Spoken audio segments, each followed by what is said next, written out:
Can draw the Spartans to within 10. Still plenty of time left. Both teams in the bonus long ago, so any fouls, and they will be shooting free throws. What you have to like about this short but sweet Sentinel comeback is who's out there and who's doing it. The Doss brothers, two kids that haven't seen any action in this tournament. Chuck Lawson has seen very limited. Kevin Johnson and Tim Wallin, his two major scorers, are still in there, leading the way as seniors. Wallin with 15 points. Very steady ball player. 16 points now, and it's an 11-point Eagle lead. They led by as many as 18 early in the fourth quarter. McGowan pulls up. Foul will be on number 43. That's Kim Doss. Casey getting a few words of advice from Coach Bill Langlis. I imagine he was telling Casey to pass the ball a little bit. This is the fourth consecutive trip for McGowan to the free throw line, and the fourth straight time down the court that he's decided to go one-on-one. He has not shot free throws well all tournament long, yet he's had an average shooting tournament, I guess. He seems to do much better in the second half. Why doesn't a good shooter shoot good free throws as well? I think initially, Steve, the first thing I look at is concentration. A player will step up to the line, and then you throw in your confidence and practice.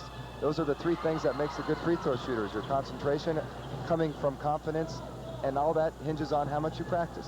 Well, he certainly was good on those two. Nothing but net. Big Sky back up to a 13-point lead. We're down to 3.5 minutes to go in the game. Into Wallin. He's been the man here in the fourth quarter. That one falls off. Johnson.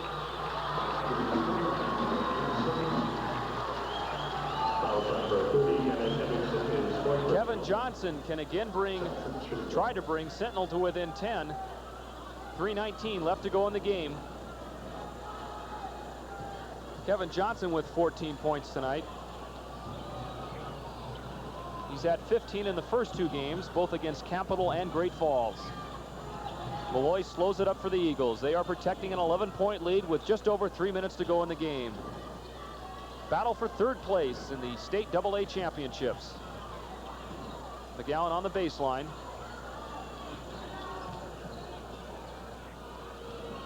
Good defense there by Kevin Johnson. Very good the defense. Pass.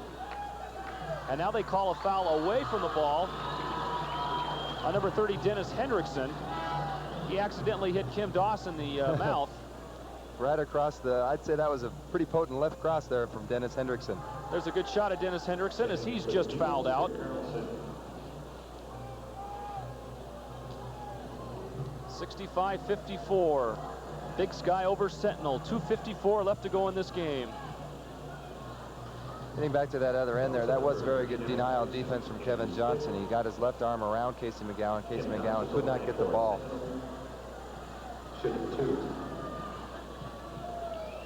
Kim Doss on the line.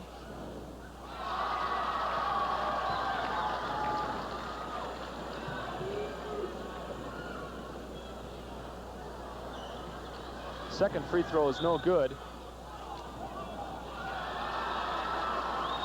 And they'll now say it's the Eagles' ball. 10-point lead. Big Sky led it by as many as 18 a couple of times here in the fourth quarter. There's a turnover. Save underneath. Doss understrong with the McGowan. This time it's Mike Doss who will foul Casey McGowan.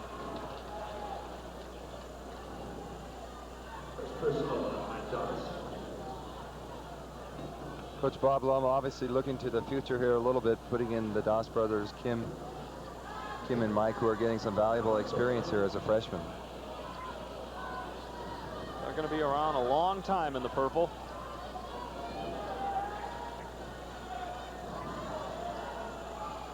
See about Casey McGowan's concentration this time down.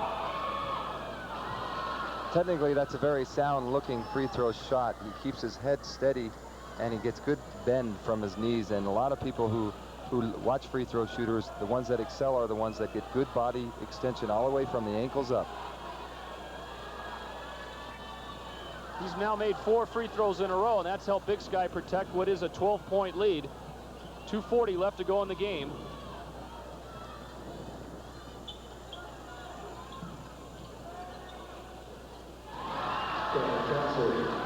Kevin Johnson back to within 10 for Sentinel. There's a steal. Wallin. Johnson slows it up. 2:22 left to go in the game. Drive underneath. Grabbed off by Grover. Good strong rebound by Steve Grover.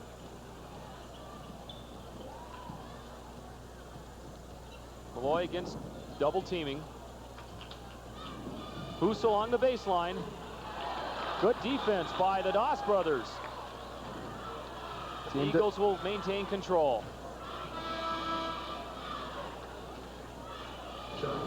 Into the ball game for the Spartans. John Maletta.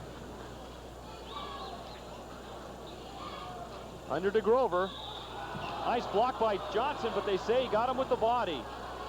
Kevin Johnson looked like he went straight up and had a good clean block, but apparently something happened underneath. Must have referee Gene Leland saw something that we didn't. Go down in the history books. I know they don't keep these kinds of records, but fouls in this game might exceed all others. Minute 57 left to go. It's a 10-point lead for Big Sky. Make that 11 points. Tied at 31 in the first half. Big Sky with a 22-8 third quarter built it to a 14-point lead. A couple of times had it 18 here in the fourth quarter. The Spartans have cut it to 10 twice, but gotten no closer. And the Eagles now with a 12-point lead. Underneath the Wallin. Tipped up by Johnson. Follows his own miss. And there's that 10-point deficit again. Well, I really like the way Kevin Johnson plays. He's what they call in the business as a tweener, an in-betweener. He's 6'4½", a senior. He can play guard. He has that finesse, but he can also play forward, as you can see him guarding Casey McGowan on the inside here. He has 18 points tonight. Don't be surprised if you see him pop up in the Frontier Conference next year. There's another steal with a minute 20 to go. Sentinel could draw to within 8. There's Doss. And they'll call him for an offensive foul. There's a little valuable lesson for the freshman. Senior Kevin Malloy establishing good position. Substitution for Big Sky. Rusty Richardson back into the game. He'll check in for Casey McGowan, who'll get a fine round of applause. Rounding out his career for Missoula Big Sky. As well he should. Casey played very hard this tournament. Casey winding up with 19 points tonight. He only had 3 in the first half. And when he got going in the third quarter, that's how Big Sky built their lead. That foul's on Kim Doss. And it'll send Brad Hoos to the line. A minute 6 left to go. Missoula Big Sky over Sentinel, 69-59. We're about 40 minutes away from the championship game. Butte against Great Falls, an all-Eastern AA final. Casey McGowan will wind up this tournament with 69 points, 3 games. That's 23 points a game. 32 is high game, the initial opening round win over CMR, 65-60 in that one. That's certainly his best offensive performance as far as shooting is concerned, not only just scoring.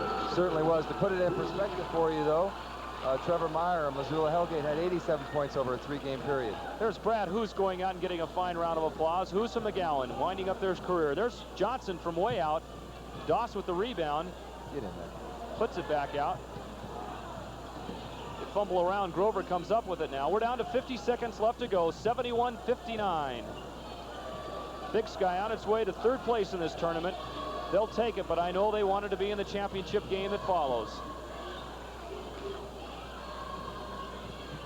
Malloy trying to kill some time. He drives the lane now. Nice pass underneath. Cut at that basket to number 42, Dave Arledge. He gets that rebound. We're down to 23 seconds. 73-59. 17 seconds as Malloy comes down to Arledge. Nice block. Drops it out of bounds, and it'll be Big Sky's ball. Celebration has erupted and ignited on the Missoula Big Sky bench. You're getting a good picture of it there. A lot of emotion, a lot of camaraderie coming to a head tonight for you folks. This is 9 seniors on that team will now put their high school careers in the memory books and leave it up to photographs and memories. Shot in there by Kent Carlson, and that's the end of the game. Trophy 75-59. Big Sky, many thought would win this tournament.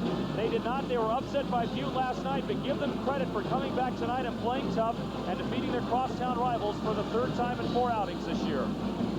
Very good performance from Missoula Big Sky, as you said, especially after coming out last night. Stunning, heartbreaking loss. Let's go down to the court now, where Ed Coughlin has the winning coach. Ed? Thanks, Steve. With Coach Langlisser, and obviously whatever you told them at halftime worked. They came out and played real hard in the third quarter. I didn't really tell them a lot. It was just a matter of, playing for pride and the goals that I talked about earlier, and they wanted it, and they came out and they made a few buckets, and that's what happens. These guys make buckets. We're tough. Coach, congratulations on the first 21 season in the school's history. Yeah, it's the first one. We're proud of it. Congratulations. Thank you very much. Okay. Steve, you played a great ball game, 20 points, and boy, a real force on the boards. How tough was it after the disappointment last night against Butte to come up and get ready to play these guys again?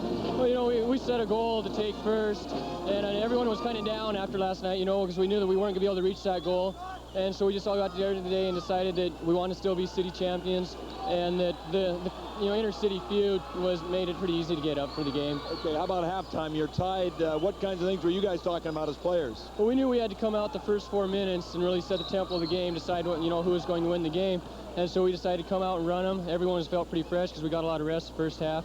And so we came out, ran them, hit the boards hard, and just tried to take control of the game right there. And you did it. Thank you. All right, congratulations. Thanks a lot. All right, we'll be back. In fact, Steve and Stu will wrap up this game right after this.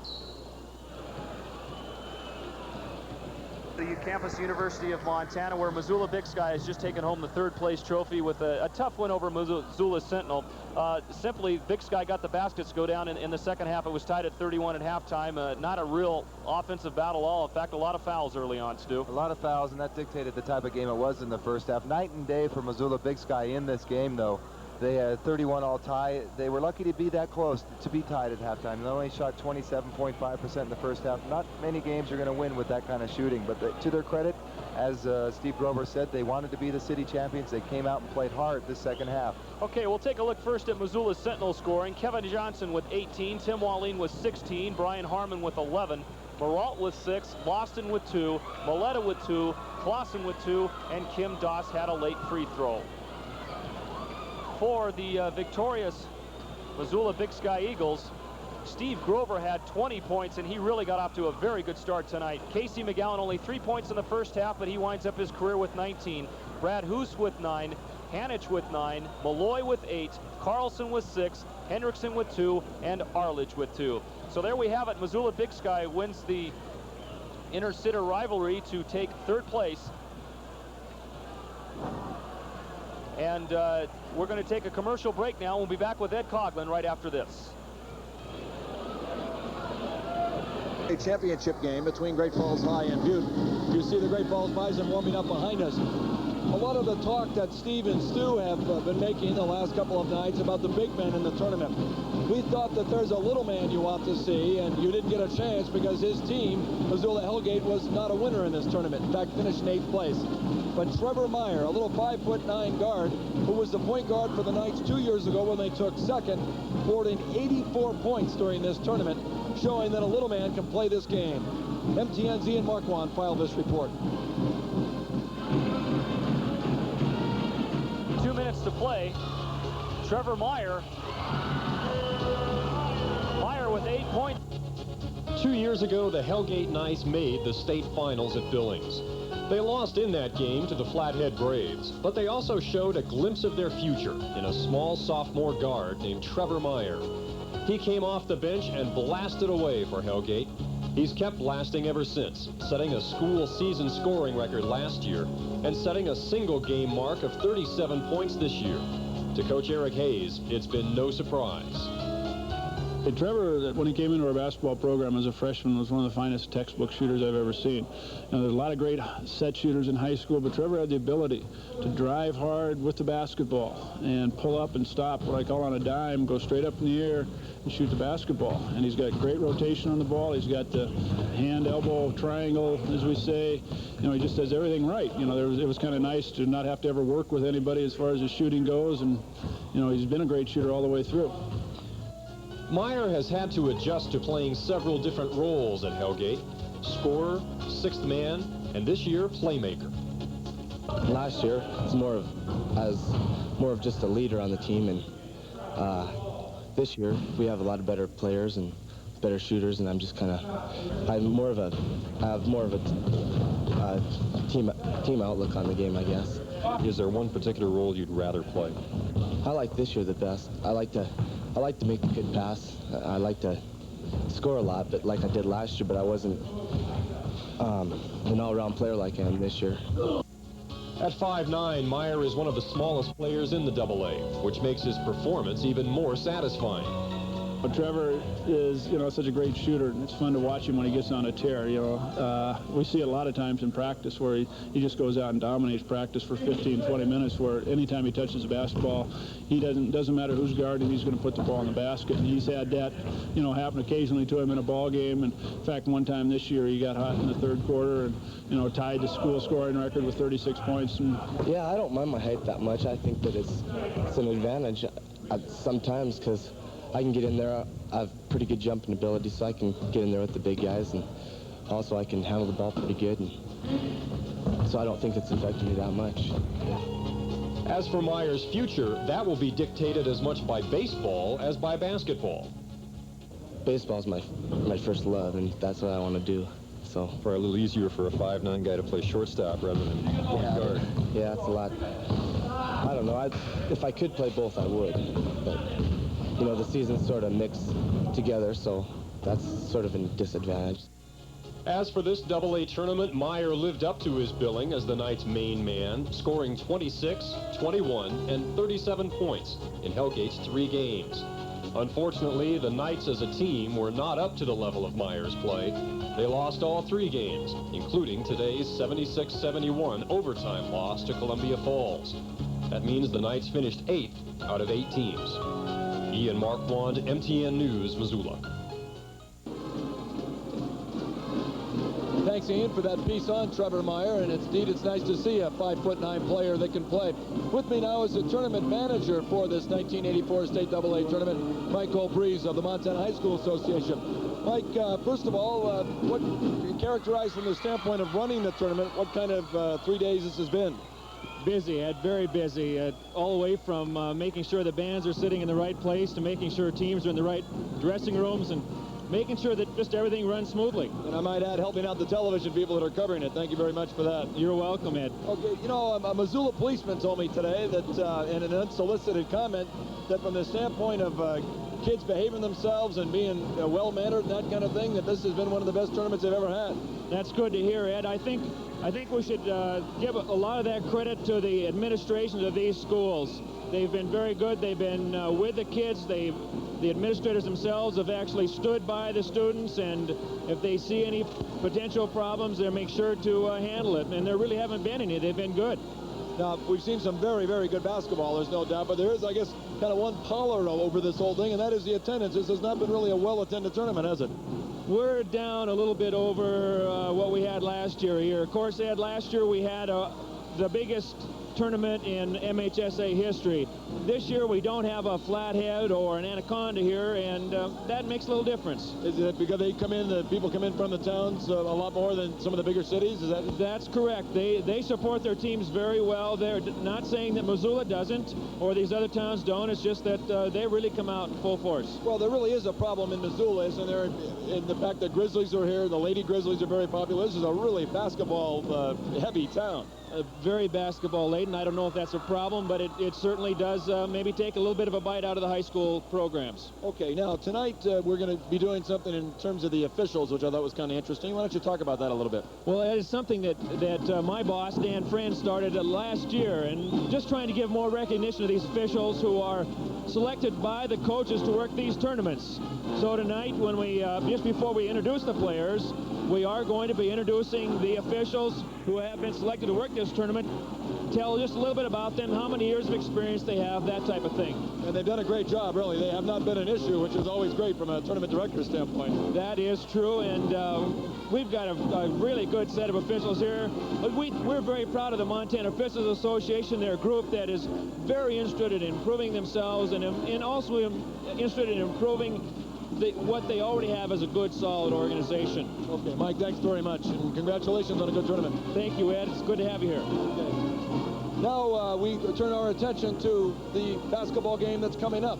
Butte High School on St. Patrick's Day night, trying to win their first state championship since 1958. And Great Falls High trying to do the first football-basketball double in Montana in nearly a decade. MTN's Ian Marquand takes a look at the two teams getting ready to play tonight's game.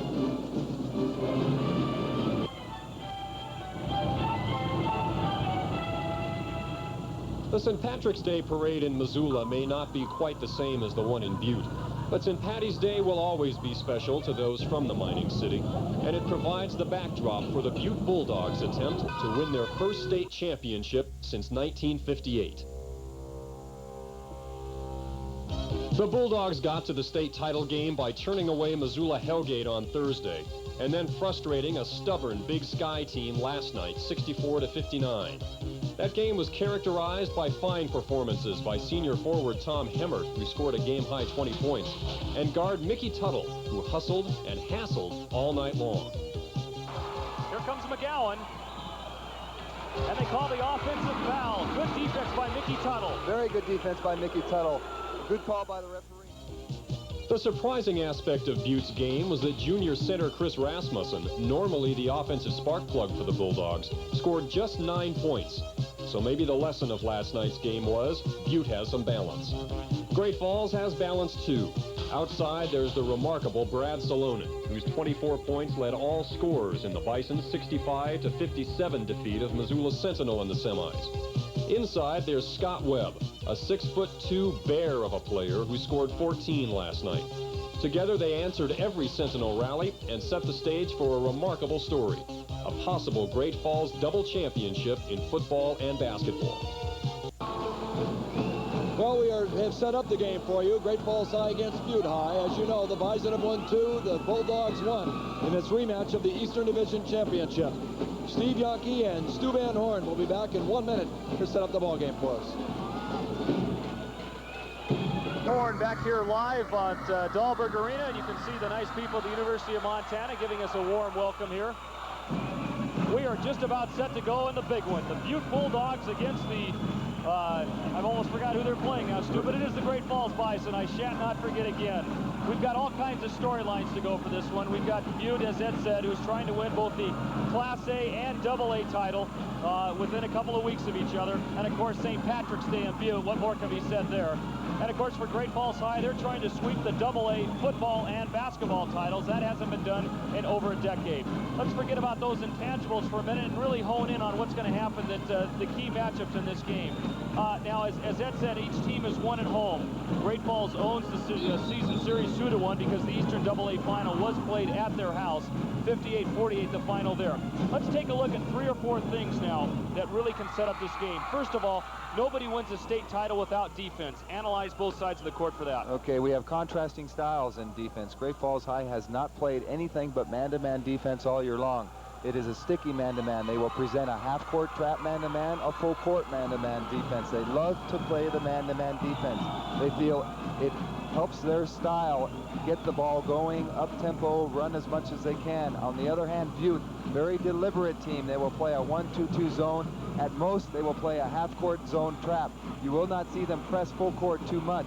Their idea on defense is to keep the ball and as patient as possible, make the other team be as deliberate as possible, have them block off well out of their zone, get the rebound, and we'll go down to the other end and do what they must. Now, certainly we saw last night, both these teams like to get at it, get after each other.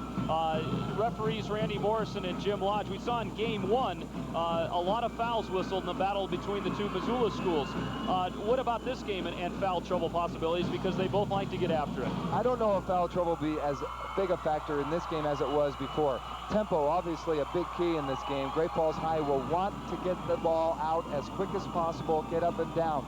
They would love to see the score 75, 69, somewhere in that range. On the other hand, Butte High would love to see it in the 40s and 50 range. In fact, you can draw some interesting parallels from that. Both teams have won at home in the regular season. Great Falls High won the divisional. Both times that they won, they got the score near 60. The time that Butte won at home in the regular season, they won at 48-44. So you can see how each styles help their playing. You bet. Great Falls, they say, likes to run, and certainly they did in the opener of this tournament, beating Columbia Falls 101-77. But then last night it was a bit more of a struggle against Missoula Sentinel at 65-57. We talked about tempo. Let's get down to the last 2 minutes of the game, because if this game is going to be anything like we all expect it to be, it's going to come down to the last 2 minutes of the game. When you talk about the coming down to the close of a title game, you talk about two things: poise and free throw shooting. How about that for both teams? It's hard to distinguish which one is better. Both teams are senior late, and they have a lot of kids that have played in pressure games. One person that stands out is for Great Falls High, Brad Salone, and there is perhaps not a headier, smarter player in the entire state. There are some obviously more gifted. Chris Rasmussen has more individual talent, but you will not find somebody that sees things that aren't there and haven't developed yet better than Brad Salone. If it comes down to the last 2 minutes when it's tight, expect him to invent and do something with the ball. And finally, I guess we can't forget the guys that kind of hold the glue together, and that is the coaches, Pat Foley for Butte and Gary Turcotte for Great Falls. Contrasting styles there as well? Very much so. Gary Turcotte is now in his 5th year for the Great Falls High Bison. This is his first time ever in a state championship basketball team. They won it a year before he came. He came under a lot of pressure when he went to Great Falls High. Many people didn't like him as the choice. They wanted to see somebody else. He has since proved them wrong. They've won the divisional 3 straight times. Pat Foley of Butte, a very popular coach in the mining city. He has done a great job with these kids.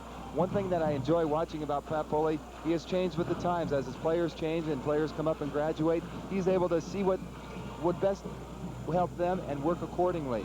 This year he has a team with some smart players that are inside oriented. He likes to be deliberate in the half-court style, and that's why they're here in this AA state title game. Okay, if you work on the theory that in a state tournament, if you've got 3 games, the team will play a not such a hot game, a fairly average game, and then a very good game. What have these teams done so far? I don't think either have played their best game of the tournament yet. Butte was pressed very hard in their Big Sky win last night. Big Sky, obviously, a very talented club, but I don't think they played to their caliber this entire time. They weren't themselves throughout the entire tournament. Great Falls High, on the other hand, cruised past Columbia Falls and struggled before wearing down Missoula Sentinel. One point I would like to bring out right now is you have to expect the unexpected in big games, the intangibles. Don't be surprised, for all you at home and us right here in the booth, if a player that is rarely used comes on and proves to be very pivotal. We certainly saw last night a tremendous performance by Butte out of Tom Hemmert, who just took it right to Casey McGowan. He will have to do that even more so tonight. Great Falls High not big, but very physical and will not be intimidated. Butte cannot let Great Falls High push them around if they want to be successful. Final point, momentum. Which school has more momentum coming in here? I mean, you could talk about Butte and St. Patrick's Day and trying to win the 2 titles, and you could talk about Great Falls. Most of these players are the same football players that won the football title. Does either team have an edge there? I would think right now Butte is on a roll. They have a lot of momentum going for them right now. They are on a roll. Expect them to play as inspired as they did last night. Great Falls High, meanwhile, has played in those pressure games. They know what it means to play in the big games. There is some football carryover, whether people like to acknowledge that or not. 10 of these kids of the 12 played on the state championship football team. They have been there, and they know what it takes. There's a good shot of Pat Foley. He's looking like he's getting ready, certainly for a state title game.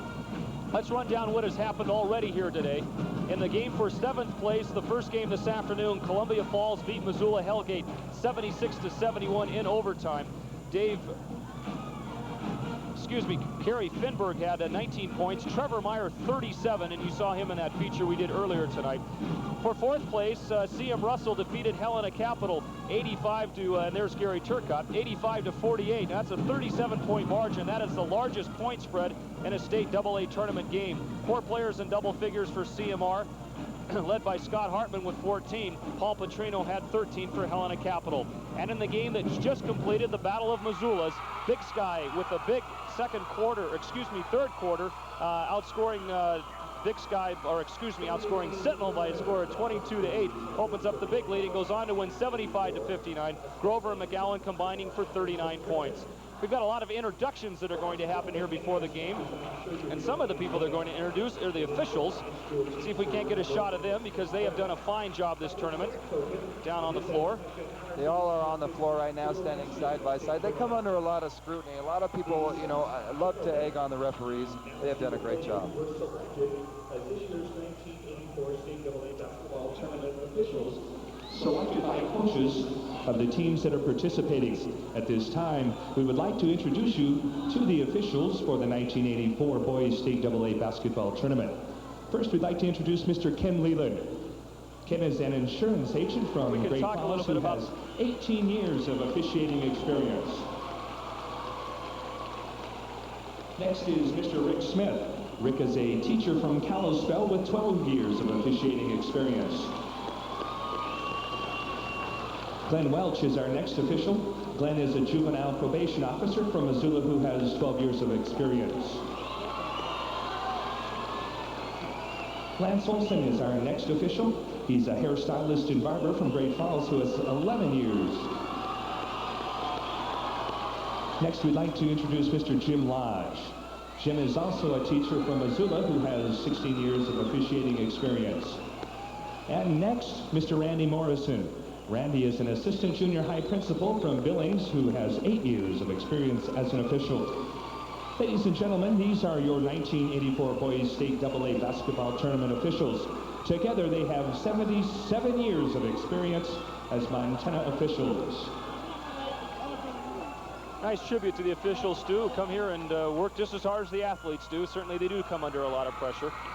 Let's talk about some of the matchups we might see. You saw that AA final happen a couple of weeks ago. First of all, who tries to take on Brad Salonen for Great Falls? Well, nobody individually will try to take them on. They'll try to collapse their 1-2-2 zone defense on them. I think in that Eastern Divisional final game, the championship game, Rob Kunka had a career night. He had 27 points. He was 11 for 14 from the field. It was simply awesome. Okay, and of course the big man for the Butte Bulldogs, number 44, Chris Rasmussen. Do they double team him as well? I don't think they will double team him. They didn't double team him then, and I don't expect them to do that now. Chris Rasmussen has really played well last night. He is coming off probably, in my mind, his most aggressive performance of the year. He was hungry, he played tough, he went inside and boarded with everybody. He had 11 rebounds, 31 points in the opener when Butte beat Missoula Hellgate, but 11 rebounds last night, and a lot of those were, as we talked about last night, Big Sky Conference rebounds. Exactly. He has come to be known as a perimeter player. He shook that label quite easily last night. He went inside for repeated rebounds, proved that he could play when the going gets tough with a lot of physical contact underneath. If these two teams get in any kind of foul trouble, or even if they don't get in the foul trouble, they do have some benches. Let's talk about the sixth men for both teams. First of all, for Great Falls, Mike Gianakula. He has been used as a starter throughout the year. Mark Johnson, who is starting in his place now, has taken over, but Mike Gianakula is much more versatile than Johnson is off the bench. Gianakula gives Turcotte one player that can play 3 positions. He can play the center, he can play the strong forward, and he can play the quick small forward. And for Butte, we've got Steve Lester and Ron Mirich, both who came off the bench. They average 5 points a year, each of them. 5 points a year, but it doesn't really mark the impact that they have. They can play well. They are good shooters. You can see on the court, they are now introducing the team managers and the reserves. A lot of these reserves we'll be seeing some of. And now we go down to public address announcer Bruce Chamberlain for tonight's starting lineup. Ladies and gentlemen, here are your starting fives. First for Great Falls High, at 1 forward position, a senior at 6'3", number 40, Rob Kunka. For Butte High, a senior forward at 6'2", number 20, Tom Hemmer. The other forward for the Bison, a junior forward at 6'2", number 32, Mark Johnson. For Butte High, a senior forward at 6 foot even, number 54, Michael Gray.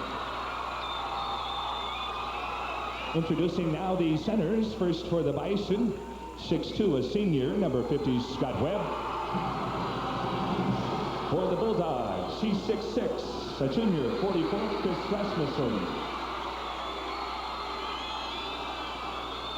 And now the guards. First for Great Falls High, a senior at 5'11", 42, Steve Deacon. For the Bulldogs, a senior at 6 foot even, number 14, Mike Tuttle. The other guard for the Bison, he's a senior at 6'1" even, 52, Brad Salonen. And for the Bulldogs, 6'1" even, a senior, 22, Scott Huffhausen. Stu, some people have definitely driven down from both towns today to see this one. This is the best crowd we've had in this tournament, as well it should be in the state AA game. By far the best crowd in this tournament. There is a lot of wearing the green here tonight, Steve. A lot of people in there attire St. Patrick's Day. Of course, they've been celebrating in Butte St. Patrick's Day now probably for a couple of days. Do they have a party down there, huh? I think they do, and I would imagine the Great Falls might have a pretty big party themselves if they could pull this one off. You bet. If either team will win it, there'll be some hooting and hollering going on long into the wee hours of the night. We're just about set as they are now introducing some of the assistant coaches who have so much to do with putting both teams together. You know, it's going to be a dandy final, Stu. It certainly will. Back to those assistant coaches for just a second. They don't get much ink. They don't get much press coverage, but boy, do they do a lot of work. Without them, they wouldn't have reservations. Without them, they wouldn't have bus schedules. There's Gary Turcotte and Pat Foley shaking hands. Referee Jim Lodge walks out to center court. We're just about to get it right going. The state AA championship. Butte Bulldogs against the Great Falls Bison. We've set up the storyline. You know what a tremendous achievement it would be for either school. Oh, and we're expecting just a tremendous ball game. Electricity, we are about 60, 75 feet up in the air. You can feel it everywhere. It'll be interesting early to see how much these referees let these teams go at each other, if they really let them play, Stu. I think initially they will. The referees, to their credit, do not want to get involved and be too much of a factor in the state championship game. They want to have the kids decide it. Kunka against Rasmussen. Butte is wearing the light jerseys, and here we go. Scott Webb controls. That's Salonen. Salonen misses, but he's fouled by Rasmussen, and immediately there goes Brad Salonen on a break. He is a smart, heady player. Initially, that surprised me a bit. Butte did not get the tip. Great Falls High all year long has not been known to get too many tips. You have a center that's 6'2" or 6'3". Not likely that he's going to out-jump. Rob Kunka got up a lot quicker that time than Butte's Chris Rasmussen. Brad Salonen finishing off his brilliant career at Great Falls. His older brother, Brian Salonen, of course, just finished off his tremendous career at the University of Montana. He'll be our guest at halftime of this championship game. Salonen's first free throw puts them up 1-0. He gets it back. The Bison control. What kind of defense are we seeing here, Stu? Butte in their familiar 2-1-2. They're going to keep Salonen out of the middle as much as possible. There's the workhorse underneath, Scott Webb, and suddenly Chris Rasmussen has 2 fouls.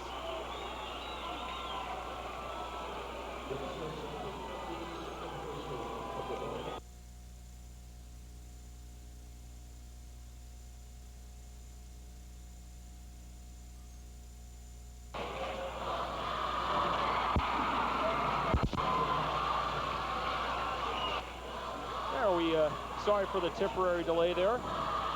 Scott Webb hit his first free throw, hits his second as well, and Great Falls has the 3-0 lead. More importantly, Butte's Chris Rasmussen has 2 fouls on him in the first 20 seconds of the game. Mickey Tuttle bringing it up for the Bulldogs. He's guarded by Steve Decons. Paffhausen on the wing, drives against Salonen. Rebound Salonen, 5 Bison underneath for that rebound. Salonen pulls up. That's Johnson. Lob pass underneath. Decons out to Kunka. I expected Butte to be a little bit more aggressive on their zone defense. They're not moving around too much right now. Decons. The Bison score the first 5 points of the game.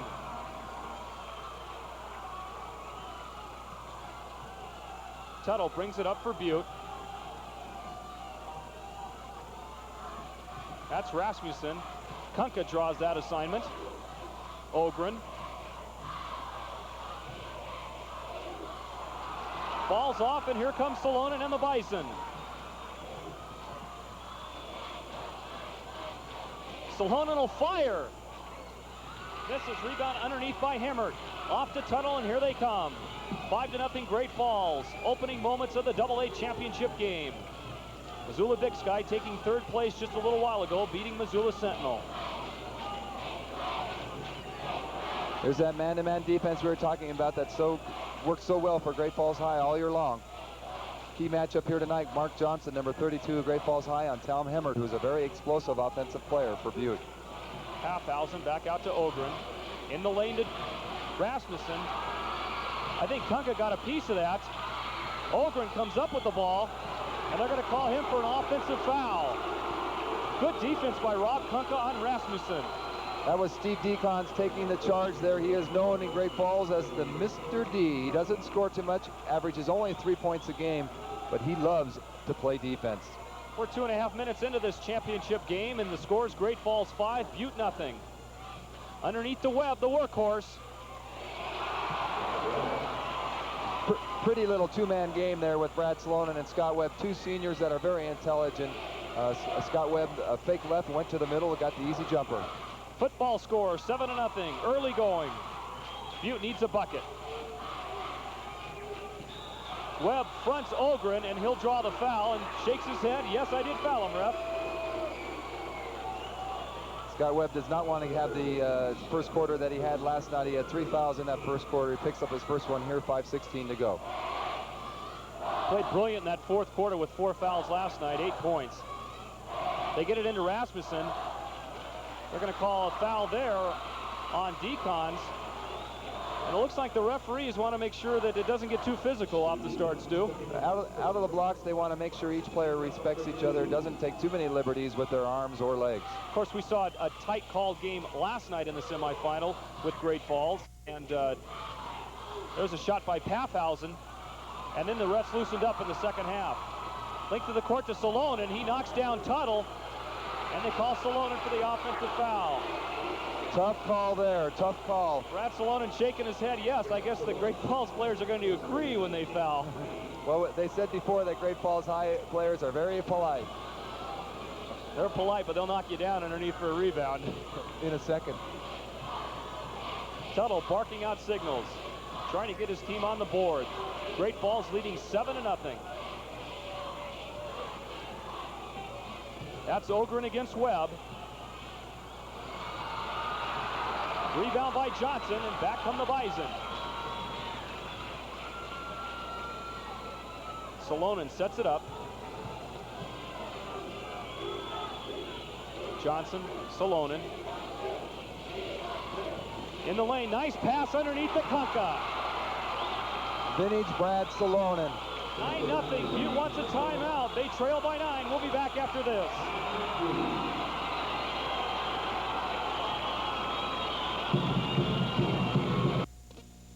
Everybody's got to eat, right? Pick the right foods, keep healthy. Sure, I just read that there are certain things you can do every day. Even the foods you choose can actually improve your chances of not getting cancer. I like that. Things I can do. Some cancers can be prevented. That's the bottom line. Prevented. I got a lot of helpful information in a booklet from the National Cancer Institute. And you can too. Call toll-free 1-800-4-CANCER for this free booklet on cancer prevention. Steve Wade is a nuclear-trained engineer, but he's not on his way to your local power plant. Steve works in the Navy, where nuclear energy has been used for years to power the fleet. Every day, some of the best people in their fields work in the Navy, using today's technology to help pioneer better resources for our future. Men and women who believe being the best at what they do also means a little bit more when it's done for their country. Navy know-how. It's working for America. Ed, what did Coach Pat Foley have to say in that huddle? Well, Steve, he's very concerned about the Bison frontline players on offense getting behind the zone. He especially doesn't want Webb to get behind it. He says, make him shoot it over you. Don't let him get behind you. Offensively, he's just trying to tell him to be more patient. Kunka looked like made another nice defensive play on Rasmussen, but Randy Morrison, the referee, whistles him for a foul. Morrison in good position to call that play. Got a little bit of the arm, I suspect. Chris Rasmussen going to the line, trying to put the Bulldogs on the scoreboard. We've almost played 4 minutes, and Butte is still scoreless.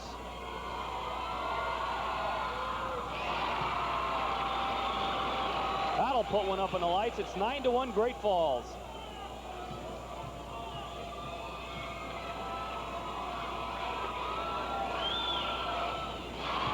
Make it 9-2, 4:11 to go in the first quarter. The Bison coming out loose like they have the whole tournament, Stu. We half expected this. Here comes Butte in their half-court trap, trying to make something happen. Kunka under to Johnson. And it's a 9-point Great Falls lead.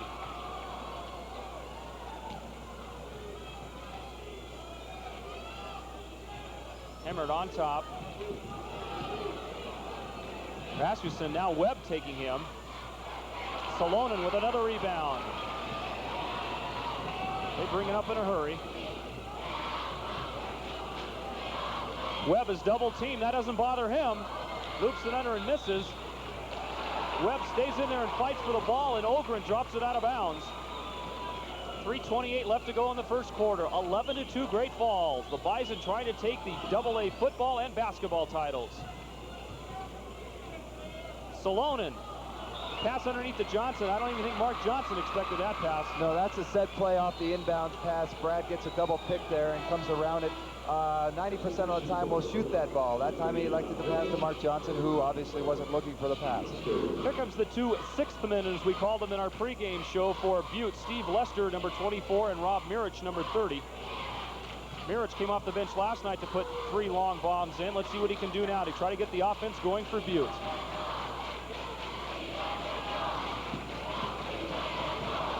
That's Tuttle. Another rebound for Brad Salonen.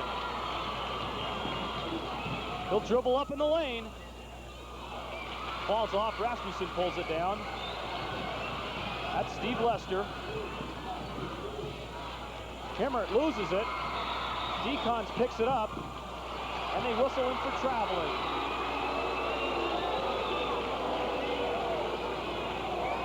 Gutsy call by referee Randy Morrison right in front of the Bison bench.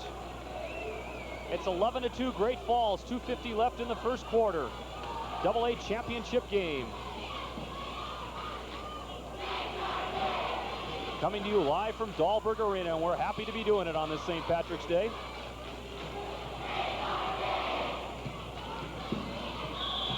Move underneath. We have a travel the other way. Good call.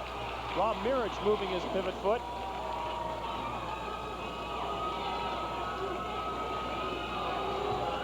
Scott Webb inbounds to Salonen. Bit of a trapping press now, Stu. They have used this effectively all year long. It's more of a denial. They really, hopefully, will just get back. There you go. That's what they're looking for, just a deflection. Almost a steal, but Great Falls gets it back. Salonen slows it down now. Decons to Johnson. 13-2, the Bison lead. 2 minutes to go now in our opening quarter. Mark Johnson had a horrible shooting night last night, just 1 for 9 from the field. He's taken it outside. He put in that jumper rather nicely. Tuttle in the middle. It's off to Himmert. Rasmussen with the offensive board. So Chris Rasmussen has all 4 Butte points. They trail by 9. Minute 40 to go, first quarter. Decons underneath the Kunka against Himmert. And Himmert fouls Kunka. Pure power basketball. Just a half-court game there, 2-man game. Brad Salonen on the wing, Rob Kunka in the post. Just tossed it into him. Rob Kunka just made a nice little baseline move and powered it to the hoop. Foul before the basket, though. Say the foul was before the shot, so Great Falls will inbound it. 2 more substitutions for Butte. At this point, Butte coach Pat Foley experimenting, trying to get something happening, get a combination in there that'll create a few things. They created a turnover there as Rasmussen comes up with it. Out to Pathausen, just back into the ball game. He'll pull up for the jumper. Rasmussen with the rebound. 13-6 as Chris Rasmussen single-handedly keeping Butte in the ball game here early. We're down to 1:10 to go in the first quarter. Violation, trying to get over the half-court line on Steve Decons. That's a very good move by Butte to deny Brad Salonen the ball. Force guard Steve Decons, who does not like to handle the ball, to bring it up. Tuttle trying to set up a play. They'll get it underneath to Rasmussen. Score is Great Falls 13, Chris Rasmussen 8. 49 seconds to go in the opening quarter. They break the press. Kunkel will pull up. That's back to a 7-point Bison lead. 35 seconds left to play.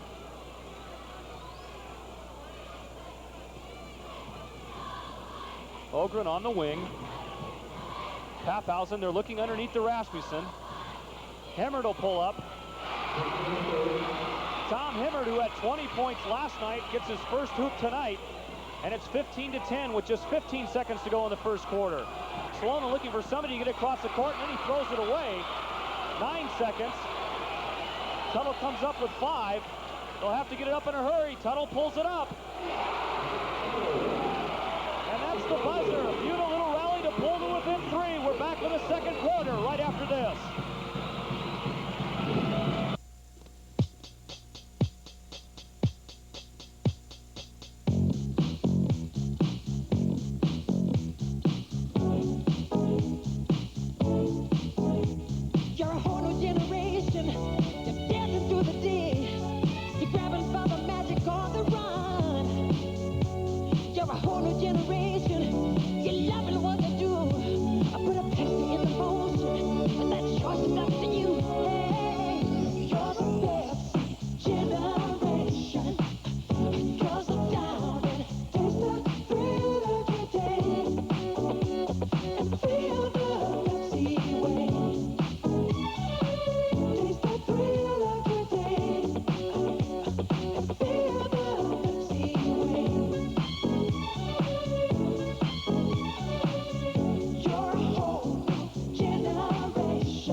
Start of the second quarter. Stu, a first quarter of streaks. The Bison off to a big early lead, but then Rasmussen bringing back the Bulldogs. Credit Butte High with keeping their composure. They were down 9-0. They hadn't scored in the first 3 minutes and 45 seconds of the game. They came back with 8 straight points from Rasmussen. A couple other jumpers from Hemmert and Tuttle brought them close, 15-12. That's Rasmussen with the ball now. Over to Paffhausen. We didn't suspect a blowout, so we're not surprised they got back into it. Kunka with the rebound.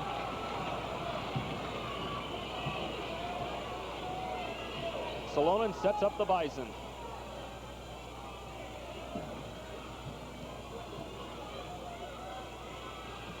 Kunka on top, underneath the web. And that's exactly what Coach Pat Foley was telling his players not to happen. Scott Webb can't get loose behind that zone. 17-12 now, and there's a steal by Janakula just into the game. This is the layup. Kunka knocks it out of bounds. Nice defense by Mike Janakula, but just a little anxious going down court. A little bit anxious is right, and nice defensive effort from the junior. He went 65 feet, but couldn't convert the layup. Should have slowed up and kept his body a little bit more under control. 17-12 Bison. They lead the Bulldogs with 7 minutes to go in the first half. That's Hemmert. And it's a 3-point Great Falls lead. Here's this little press that gave the Bison some trouble late in the first quarter. I was surprised to see Butte not use that the first time in the second quarter. Now they've gone back to it. It was very effective for them. Janakula. Kunka. And it goes back out to Decons.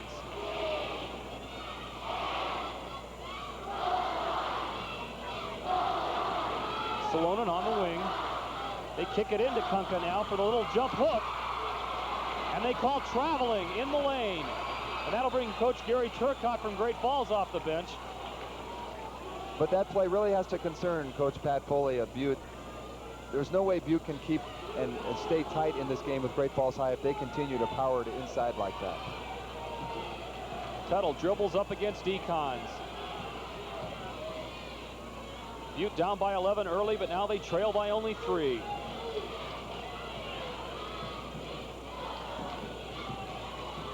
Paffhausen over to Hemmert. Salonen with his 5th rebound.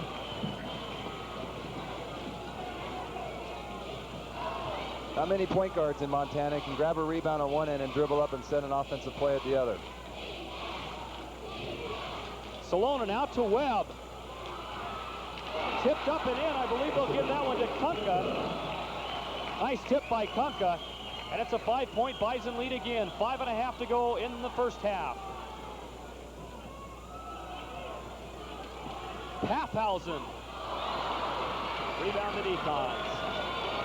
They seem to be doing a better job at denying Chris Rasmussen the ball in the paint, Stu. Yes, they do. The most cognizant thing the Bison are on defense is Butte's Chris Rasmussen. He's a very talented player.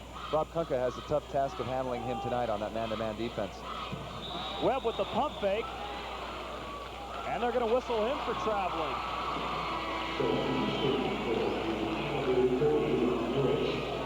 Substitution, Rob Mirich back into the game for Butte. He'll replace Mike Ogren.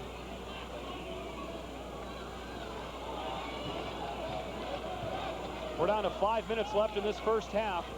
Great Falls off to a hot start, but then Rasmussen brings the Bulldogs back. Butte trailing by 5. That's Paffhausen. He was due. He was due. He missed 3 straight jumpers. He's a better shooter than that. That was a nice shot. Kunka breaks the press and pulls up from the free throw line. And there's Paffhausen with the rebound. Chance to bring Butte to within 1.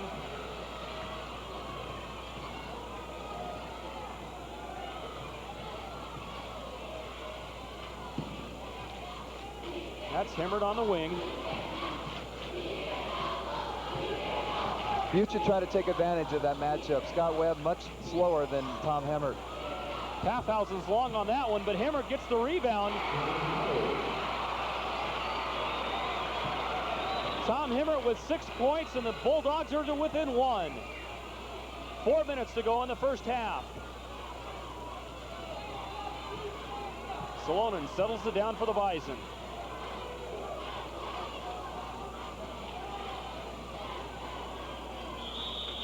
And the Bison want a timeout. So with time on the floor, the Bison lead by 1. We're back right after this. Hi, I'm Eve. I'm new at Capital Answering Service. I'm here to work for you. Hi, I'm Sheila. I'm a telephone secretary at Capital Answering Service. Let Eve and me handle your phone while you're out. When your phone rings, Eve shows me your company information. We answer for you, we take and log messages, or we can deliver your messages. And we can also forward your calls or page you. No one will ever know that we are right there in your office. Don't let it ring. Excuse me, please. Westmont Community Care, may I help you? You're going to ask your next television to do more than ever before. That's why Zenith invented the Smart Set. The Smart Set has Zenith's exclusive computer brain that senses uneven color wear in the picture tube and automatically compensates, no matter what you ask of it. Advanced System 3, the Smart Set. Exclusively Zenith. See the Zenith Smart Sets now at Radio Engineering and Service in Butte and Carlson Appliance in Helena. We're back at Dahlberg Arena. Ed Coughlin, what'd they say in that Great Falls huddle? Well, there was a technical huddle, and so I wasn't a real expert in there. I always like to shoot from 20 feet. But what's happening is I think they're going to try to move the ball inside. They want to make Rasmussen play a little more defense than he has been. They think that Butte's been hiding him in that zone. Rasmussen, they should be hiding him. He's got 2 fouls, so if they want to work against him, try to get him in foul trouble. Salonen, they'll lose it to Rasmussen now, and Butte has a chance to take the lead for the first time in the game.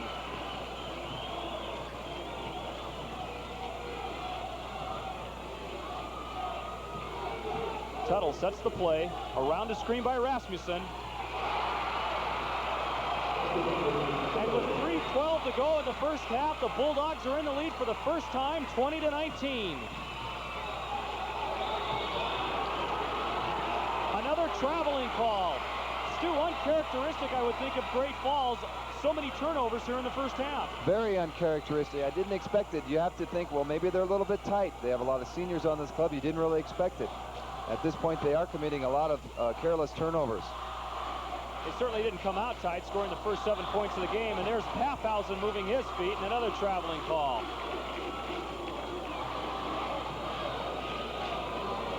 You can see a shot there of some of the cheering sections. A lot of students rolling in today for this final.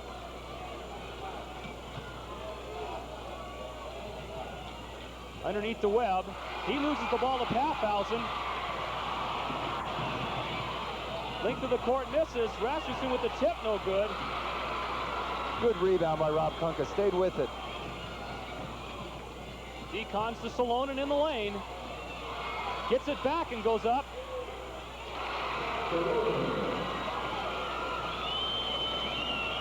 Salonen with his first field goal of the night.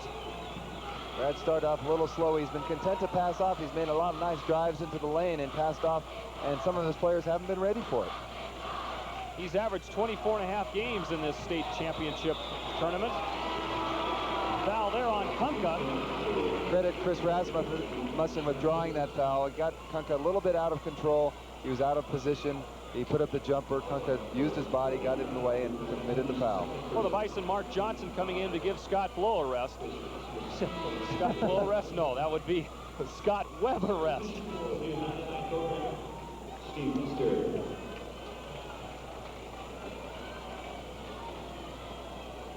Chris Rasmussen going to the line.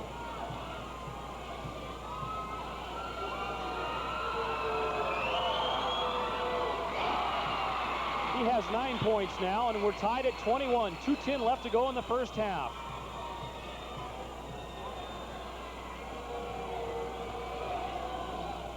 Second one is long, but there's Hemmert with the offensive rebound.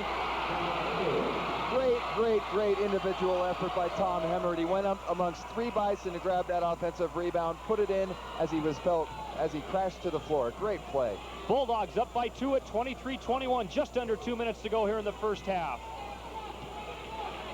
Salonen in the lane, underneath. And a reverse layup by Decons. Pretty play, pretty. Tuttle brings it up against Decons now.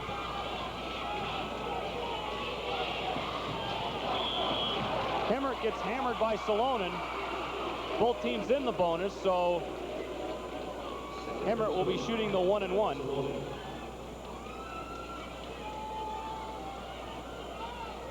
You know, we talked early on, Steve, about the differences of the playing styles and the tempos. One thing that you can categorize both of them in is the intensity of their defenses. Both play extremely hard and aggressive at the defensive end.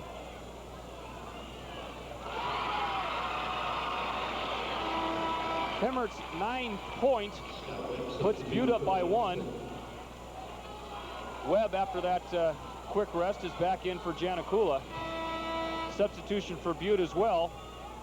Rob Mirich back into the game. He'll give Chris Rasmussen a well-deserved rest. Good substitution there by Coach Pat Foley. His big 6'6" junior center, Chris Rasmussen, drew 2 fouls in the first 20 seconds of the game. To his credit, has not drawn another one. We only have 1:31 left in this half. Butte back up by 2. They trailed by as many as 11 late in the first quarter. There's a steal by Tuttle. He had Lester going down court, but elected not to try to find him. Mickey Tuttle, not the quickest man on the court, but he has very, very good hands. That's Ogren. Underneath pass to Hemmert. Foul before the shot by Rob Kunka. Number 40 there, Rob Kunka draws his 3rd foul. Got caught sleeping on the weak side. Janakula quickly back into the game. Hemmert goes to the free throw line now. Chance to build on Butte's 2-point lead. Just 1 minute and 7 seconds left to go.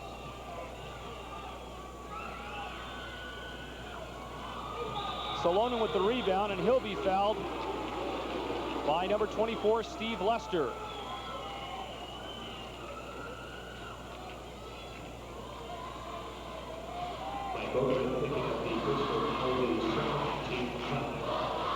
Going to the other end to shoot the free throws is Brad Salonen.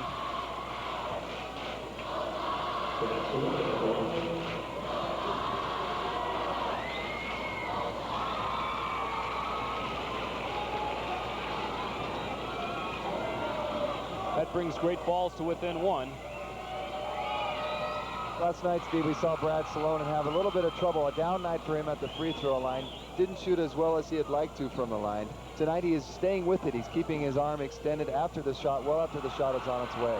Steal by Johnson, and the Bison have a chance to regain the lead. 52 seconds left to go in the first half. Underneath to Janakula, back out to Webb. Tuttle with the rebound. Pat Foley raising his hand and saying 1 shot, so they'll pull it out now and kill some time. 35 seconds to go in the first half. You have to think if Butte goes into the halftime locker room with a lead, what an uplifting thing that would be for him, especially being down 9-0 to start this contest. Even to get back into the game, certainly, Stu, has given them that uplift. Very true. We're down to 20 seconds now. Butte slowing up for the last shot, and now they'll be calling a timeout. Pat Foley calls a timeout for Butte. They're going to set up the last shot, and Ed Coughlin's going to try to get into that huddle to see what Pat Foley has to say about setting up that last shot. Let's see what Pat Foley has to say. Okay, lads, you're here. Okay, Emmerich, here. Tuttle, here. We'll be taking the ball out right here. Okay? Ogie, you're here. Okay? Who else is here? Steve, you're right here. Who's taking the ball? Steve will. Steve, take the ball out. Steve, you go here. Okay? Dribble over here. Ogie, step this way. Step away from the bottom. Special. Ball passed around. I don't want you to get your first foul. You gotta go, coach.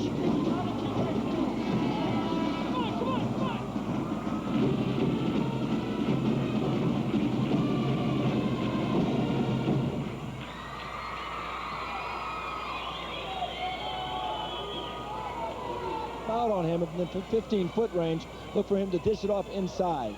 Okay, thank you, Ed. We're down to 10 seconds now. Rasmussen wasn't looking for the pass, and he was wide open at the free throw line. So with 7 seconds to go now, the Bison have a chance to come down. And Gary Turcotte calls the timeout for his squad to set up the last second shot. You know, in high school basketball this year, Steve, you get two timeouts a half. Gary Turcotte told me last week that he does not like to take any timeouts in the first half unless it's absolutely necessary. He likes to save them for specific instances exactly like that. Duke's Chris Rasmussen fell asleep at the offensive end. He took his final timeout and will now set up a play. Let's go into that huddle now and see what Gary Turcotte has to say.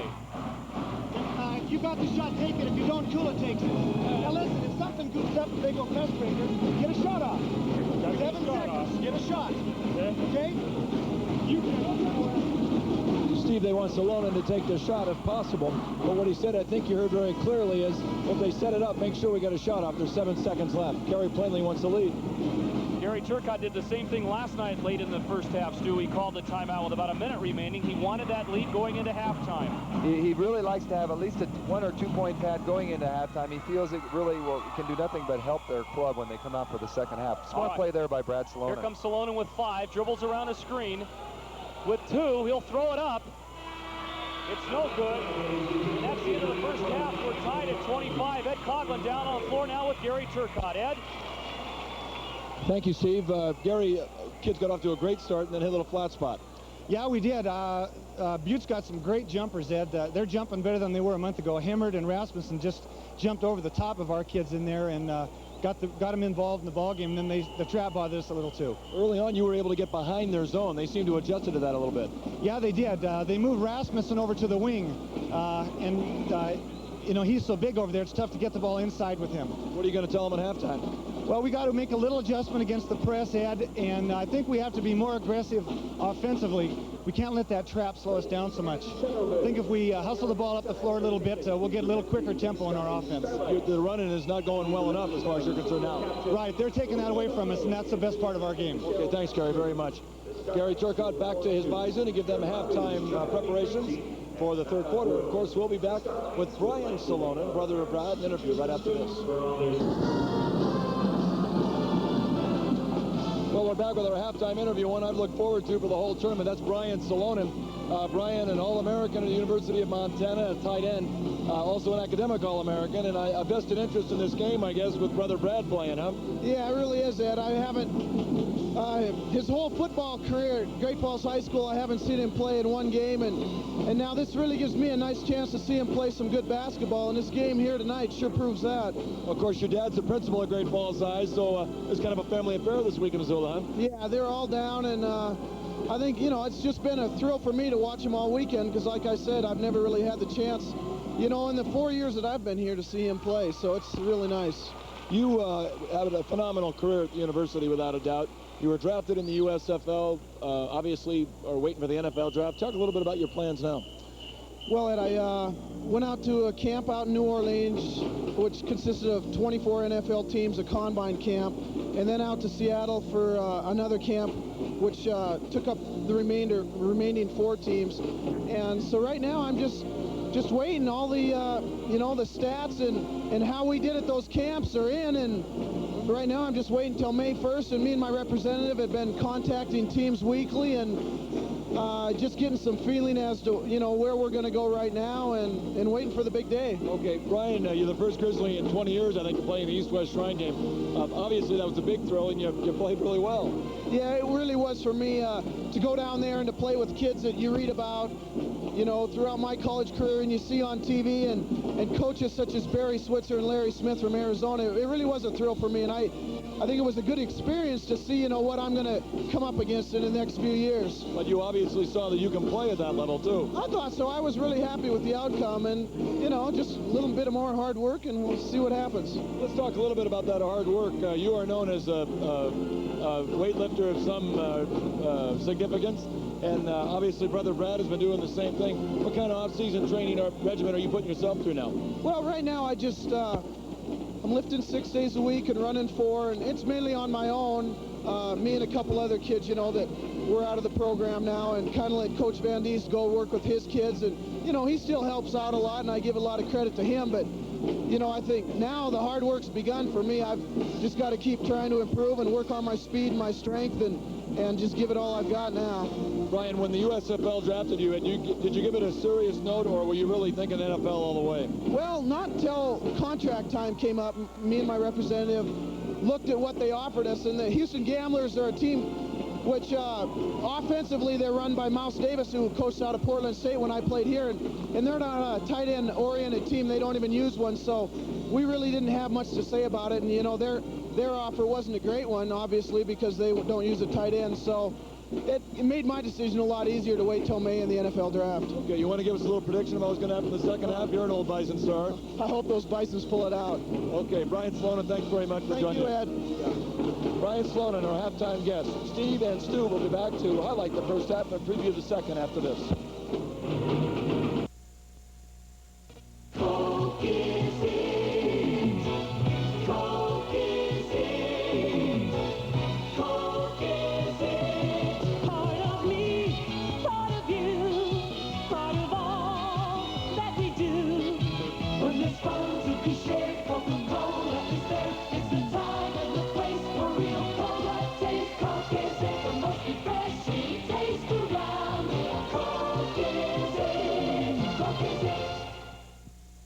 This little gal is just 5 weeks old. She's a boxer and lab mix who's looking for owners for her 2 sisters and herself.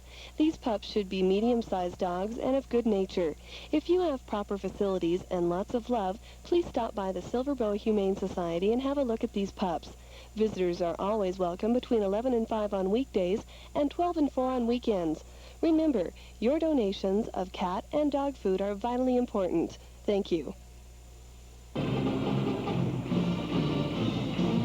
Halftime of the championship game between the Great Falls Bison and the Butte Bulldogs. There's the Bulldogs scoring in the first half.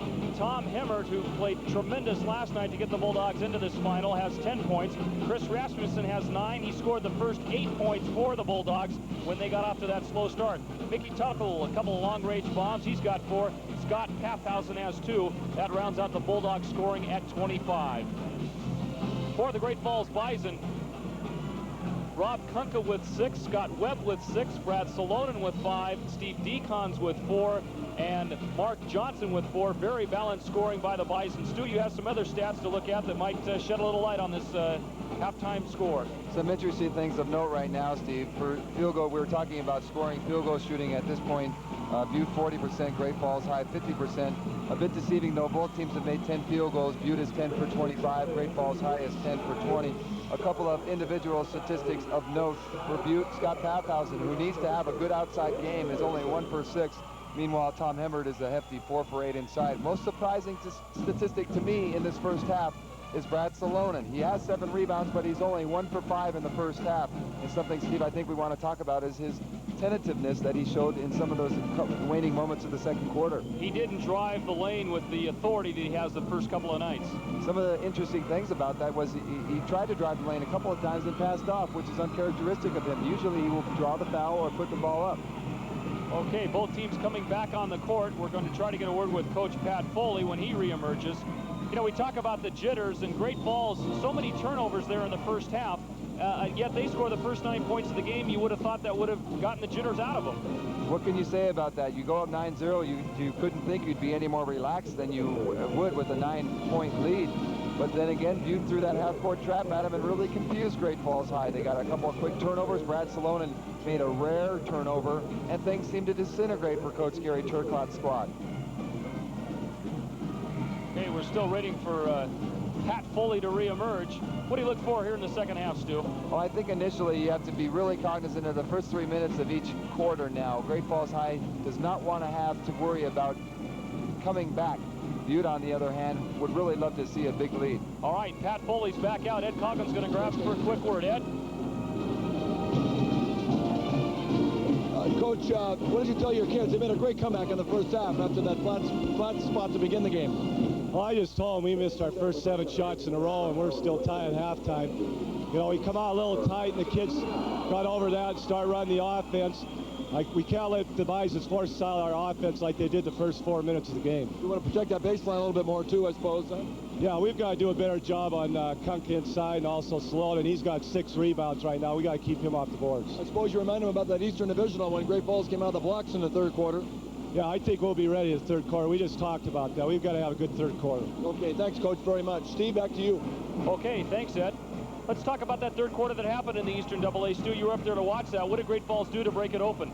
Specifically, they just took it right at him. It was a close game at halftime. Great Falls High, a la Rob Kunka show, had 14 of his game-high 27 points in that corner. Just came out, just played very, very well in that third quarter and broke open the game enough to establish control. It was only a 10-point win, 58-48 when it was all said and done, but it really wasn't that close. A physical game, both teams going after each other as we expected. However, only one player in real foul trouble, and that would be Steve Decons for Great Falls. Mike Ogren and Chris Rasmussen both with 2 fouls for Butte. Rasmussen got those first 2 fouls in the first 20 seconds of the game. To his credit, he hung on and played tough the next 2 quarters and did not commit another foul. I think one thing that we want to not overlook is Rob Kunka, who was a key in that Eastern Divisional win, does have 3 fouls for Great Falls High. Okay. Here we go. Second half, 16 minutes from now, we'll have a new state AA crown. Butte controls the tap. The defending champion Helena Capital Bruins. But of course, they're not in this championship game. There's inside to Hemmert. Grabbed off by Kunka. And here comes Great Falls. Let's see if they attack like they did in the AA a couple of weeks ago. Salonen in the lane. Kunka. He gets the rebound.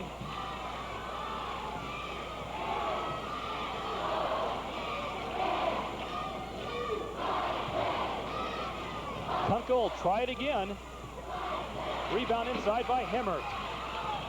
Rob Kunka trying to duplicate his performance in that third quarter of the Eastern AA Divisional. Comes out firing. Ogren looking for somebody to pass off to. He finds Papphausen. Back out to Tuttle. Rasmussen with the rebound. And the whistle of foul on Mark Johnson of Great Falls. That's only his first foul. Good shot of Gary Turcotte on the bench.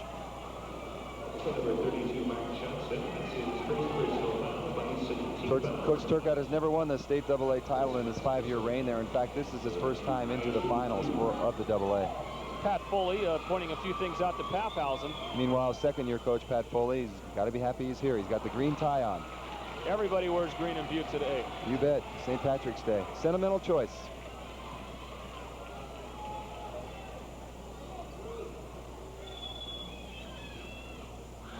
Rasmussen's second is good, so Butte has that 1-point lead, 26-25, and now they're pushing the press up the court a little bit, Stu. They certainly are. They've got it extended to a 3-quarter court press now, and they liked what it did at a half-court level. They're going to try to get the turnovers in the backcourt now. And there's the turnover. Tuttle takes it away from Johnson.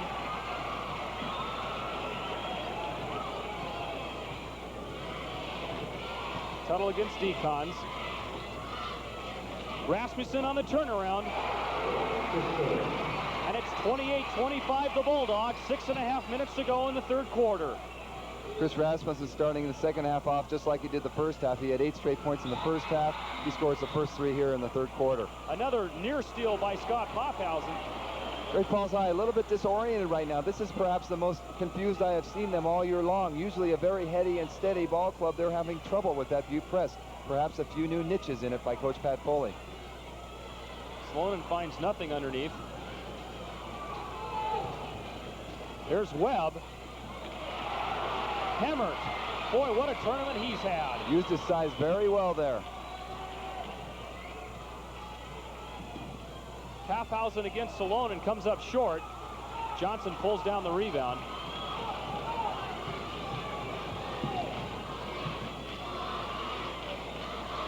Kunkel will turn around and shoot. And rebound Tuttle. Here comes Butte. Great Falls gone almost 2.5 minutes in the second half without a score. There's Hemmert. And it's a 5-point Bulldog lead. We're at the 5.5-minute mark. Third quarter. Great Falls High needs a basket badly right here. They need to break the ice getting out in this third quarter. They really haven't had a good attempt at the goal yet. A near turnover. And now they'll call a foul on Pophausen. A couple of substitutions for Great Falls. Janikula and Gale Berry, 6'2½" junior guard. He's had a fine tournament so far. Actually, a little surprised he wasn't in earlier. There's Gary Turcotte barking out some instructions to his players. There's our score.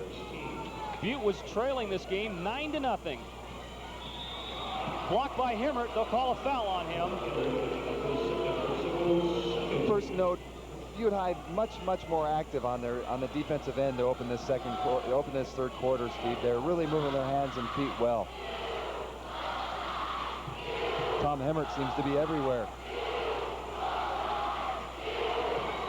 Kunka gives Great Falls their first point of the second half.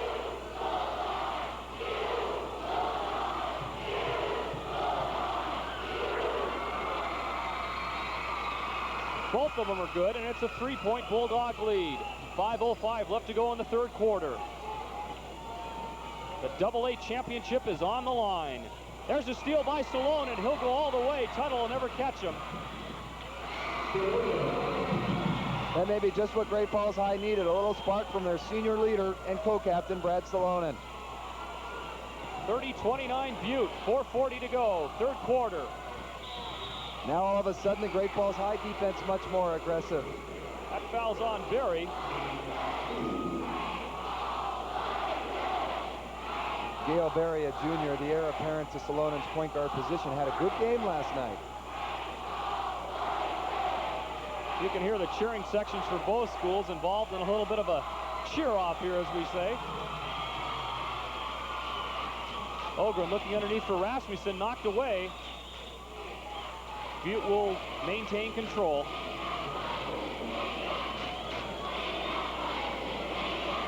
Pophausen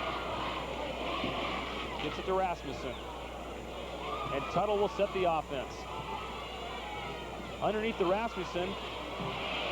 Punches it back out. Now it goes into Rasmussen again. Nice turnaround by Chris Rasmussen, and Butte's back out to a 3-point lead. There's a turnover. Pophausen to Tuttle. Underneath. Mickey Tuttle gives Butte a 5-point lead. Great athletic ability by the senior Mickey Tuttle. Kept his body under control and crashed to the floor as he made the basket. A great effort. Sloan cut off at the baseline, and Rasmussen takes it away from him. And the Butte fans are going wild.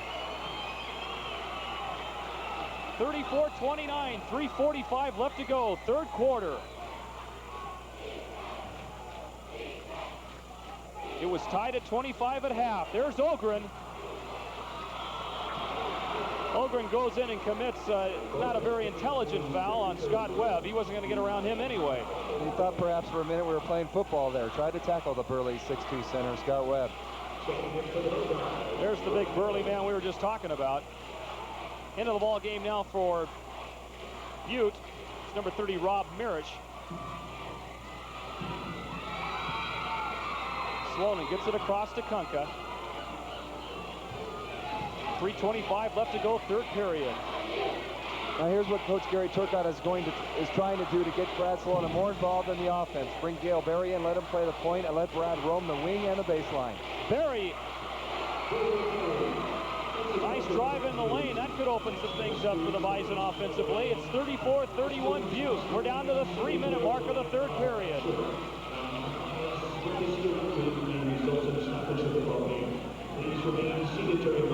Stolen by Webb. So the Bison can cut it to 1 now. 2:50 to go, third period. Tuttle pressuring Salonen.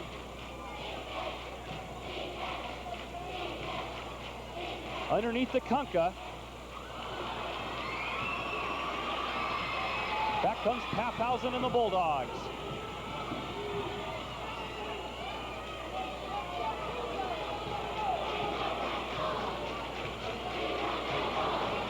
Hemmert almost loses control, but gets it back. 2:17 to go in the third period. Tuttle underneath the Hemmert. Blocked by Webb. Nice defense by Webb, and here comes Kunka. Pulls up for Salonen. There's the jump shot. Steve, there's a potent Great Falls High part of their game that's been missing. That was so effective early in this tournament with Columbia Falls. Butte has really limited their offensive rebounds. Great Falls High has not been able to get many offensive boards, and it's really helped keep them out of the gate.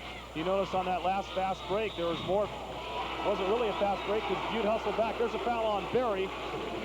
He fouls Tuttle. Mark Johnson back into the game for Bison, replacing Janikula. We're at 1:44 to go in the third period. It was tied at halftime at 25. The Bulldogs now lead at 34-31. The Mining City trying to win the A and AA basketball titles. And that is indeed a rarity in Montana athletics. Steve Lester going to come in now for Mickey Tuttle. We'll give Mickey Tuttle a rest, who just was fouled fairly viciously there by Gale Berry.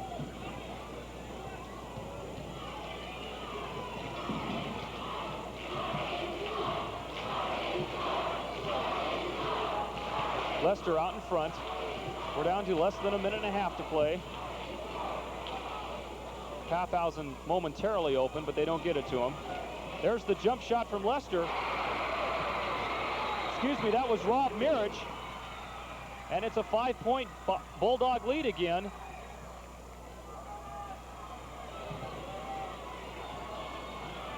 One minute remaining, third quarter. Johnson on the wing. Berry tries to get it up, no good, and we'll have a jump ball between Hemmert and Salonen. Go ahead, Stu. Remember we talked earlier in this game how Great Falls would like to see the score in the 60s and 70s. We're not going to see that in the last, if you remember, take yourself back into the second period. Now the last 2:30, Great Falls has scored only 10 points in about 11 minutes of playing time. They need more than that if they're going to win this game. 45 seconds left to go in the third period. That's Mirich. They're going to set it up for one shot. The Bulldogs have opened up a 5-point lead here in the third quarter. Lester over to Paffhausen. Half-minute remaining.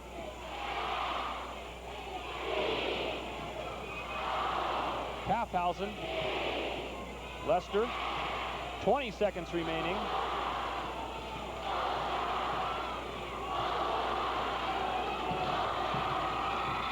Paffhausen. Now with 10 seconds, they'll get into the offense. Hemmert has it on top. Rasmussen. 3 seconds to go. Salonen across the timeline with one. Shot does not count. The Bulldogs open up a 7-point lead. We're back with the final 8 minutes right after this. Yes, we know it's a big fluffy Talk to the manager. It is the manager. Where's the beef? He's putting us under the supervisor. If you ask me, which you didn't, we should call the owner. At Wendy's, the hamburger we modestly call a single has more beef than the Big Mac or Whopper. We've got the owner. Hello? Where's the beef? Wendy's kind of people never ask, where's the beef? I don't think there's anybody there. I really don't. The Montana Edge tradition. It puts you a cut above other car owners. With die-cast aluminum wheels pulling up front, optional diesel economy, the interior comforts and luxury of Oldsmobile. And a special decor package that adds a distinctive look to one of America's fastest-selling cars, Cutlass Sierra. Experience the special feel you get in a limited edition Cutlass Sierra Edge. Now at one of your good Olds dealers. We are back live at Dahlberg Arena, University of Montana campus. We have 8 minutes remaining in the championship game, and the Butte Bulldogs, Stu, have opened up a 7-point lead, 38-31. And they have taken control of this game at the defensive end, Steve. Great Falls High limited to a half dozen points in the third quarter. I would guess that is perhaps their lowest output of the year. 6 points, 3 baskets. That's not going to do it. In fact, Stu, we can take it back even further. About 4 minutes into this game, they led it 9-0. Since then, have scored only 22 points. Butte controls the tip. Chance to build on that lead. Rasmussen in the lane. He now has 18 points, and that's the biggest Bulldog lead at 9. Do you suppose they're already starting to celebrate down there in the St. Patrick's Day? They might very well be a bit premature, though. You bet. Long ways to go on this one. Here's Salonen in the lane. And that's the first time we've seen Salonen take charge like that since early in the game, Stu. And you can bet he was told at the third quarter break to take control of this game. He has the talent to do that. He needs to do it. Here's the turnover. And Salonen's fouled by Paffhausen. Coach Gary Turcotte up off the bench clapping. He likes what he sees finally. Great Falls High, not known for using a full court press. They have been forced to go into it with their deficit they're facing right now. 7-point lead for Butte High. Great Falls High's ball out of bounds. Salonen looks over that zone. Johnson back to Salonen. And that 2-3 zone really packed inside. Ogren knocks it out of bounds. We're down to 7:04 left in this game.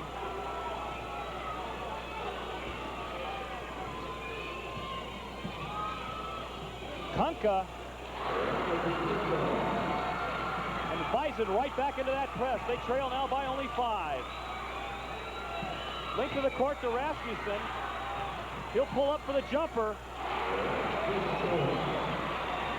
What a great game Chris Rasmussen has had. He now has 20 points. Casey McGowan, move over. Butte's Chris Rasmussen might be challenging you for top offensive honors. And he's only a junior. Inside to Webb. And a foul on Hemmert.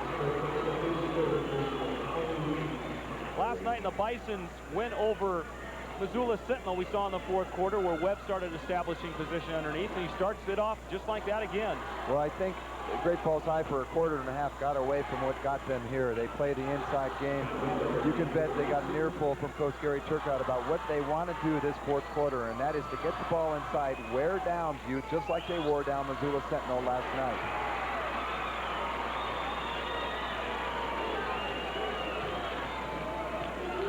Webb will attempt the second free throw now. Real likable guy, Scott Webb, 6'2" senior. There's some confusion now as Gary Turcotte wants to change rebounding position in there. He'd prefer Johnson in there rather than Kunka. Doesn't matter as Webb puts it in. 42-36 the Bulldogs. 6.5 minutes left in the game. Bulldogs break the press. They're down a 3-on-1. Rasmussen and Salonen fighting for it, and Salonen comes up with it. I think Pat Foley wanted traveling, but no call, and Salonen brings it up.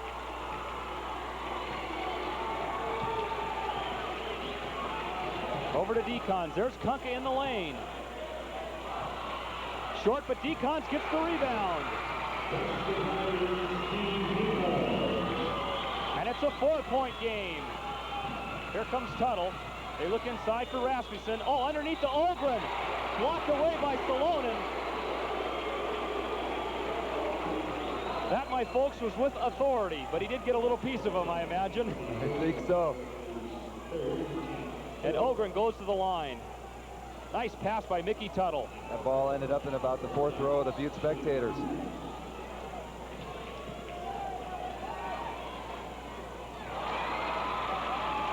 Just under 6 minutes left to go. You get the feeling this is going to come down to the last 30 seconds, Steve.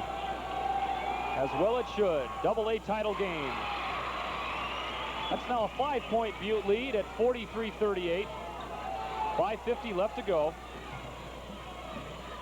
There's a steal. They get it back to Tuttle against Salonen.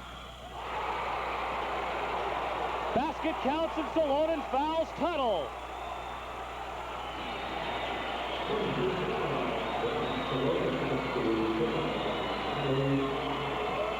Gary Turcotte sitting into substitution now. The number 22, Dan Gretsch, as Salonen now has 4 fouls. That's a smart move by Coach Gary Turcotte. He needs to get somebody in there that can handle the ball other than Brad Salonen. Steve Deacon's a great defensive player, but he cannot handle the ball. Butte has been shadowing Brad Salonen on that 3/4 court zone press to keep him away from the ball, make Steve Deacon's bring it up and hopefully create a turnover, which just happened. Tuttle misses, but his basket gives the Bulldogs a 7-point lead. 5.5 minutes to play. Johnson double dribbles.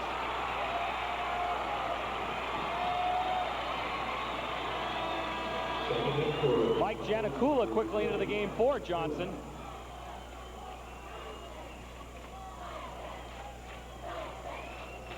Great Falls stays in their press. Hemmert brings it up. Tuttle sets the offense.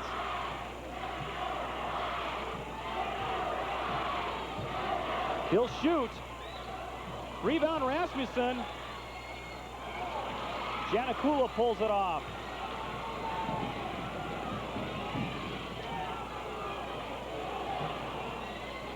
Gretsch out to Kunka, over to Salonen. They'll double T Salonen in the corner. Brings it back out. Pulls up for the shot. Tuttle went for the steal, then came back and fouled Salonen as he got it down. Mickey Tuttle took about 3 or 4 chances there with Brad Salonen trying to make a steal. He just got caught with his hand in the cookie jar that time. One too many times. At this point in the game, you have to think about Butte's defense. I think as a coach, Pat Foley wants them to play prevent rather than go for the steal. A 3-point play by Salonen makes it a 4-point game, 45-41. 4:45 left to play.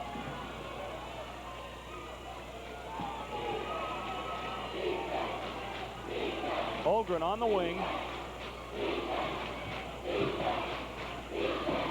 Tuttle. They look for Rasmussen on the turnaround. Rasmussen with 6 points in this quarter and 22 overall. He brings Butte's lead back out to 6. Webb in the middle.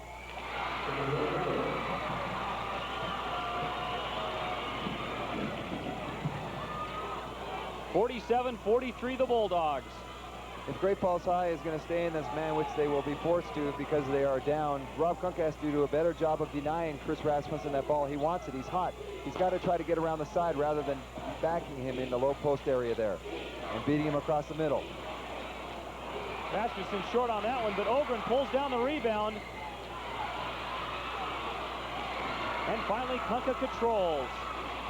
The Bison a chance to pull to within 2. 3.5 minutes to play. That's Salonen in the lane. And they call a blocking foul on Tom Hemmert. That's 4 fouls on Tom Hemmert. Pat Foley's not happy at all.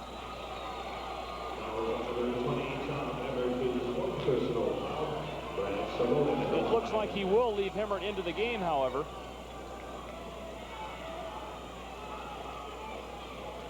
We're down to 3:31 on the clock. It's 47-43 Butte.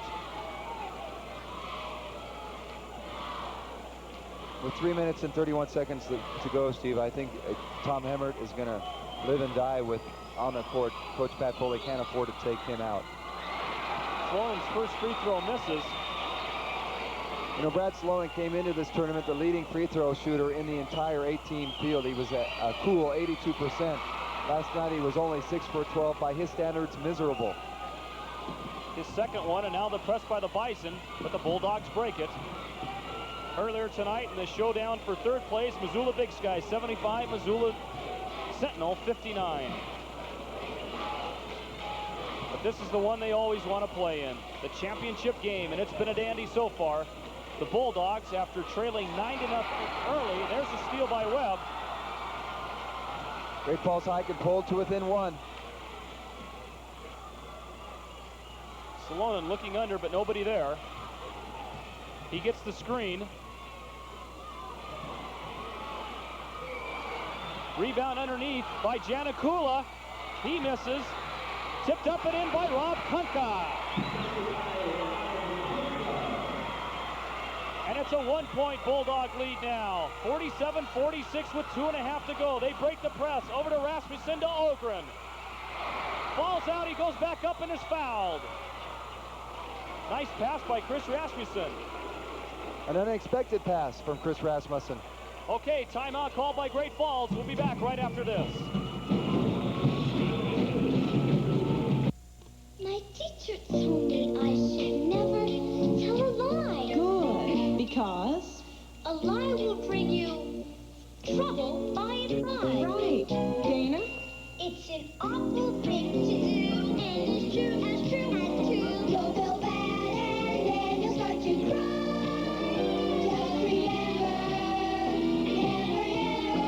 Just remember, from the Mormons, the Church of Jesus Christ of Latter-day Saints. Dream I'm a woman with another man. I got a boxcar blues, shuffle on down the track. Hi, I'm Boxcar Willie. Listen, I've spent a lot of time around railroads, and when a train and a car meet at a railroad crossing, believe me, folks, it's just no contest. So like Operation Lifesaver says, maybe you can beat the train, and maybe you're dead wrong. So look, listen, and live. We're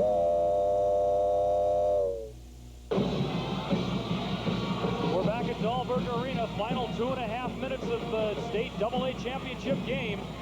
The Bulldogs hanging on to a 1-point lead, 47-46. Great Falls High has gotten back into it. They are down 40-31 to start this fourth quarter. They've outscored Butte 15-9 here in the last 5.5 minutes of this quarter. They're down by 1, 47-46. Ogren's first one is good. 2-point Bulldog lead. Make it 3-point, 49-46.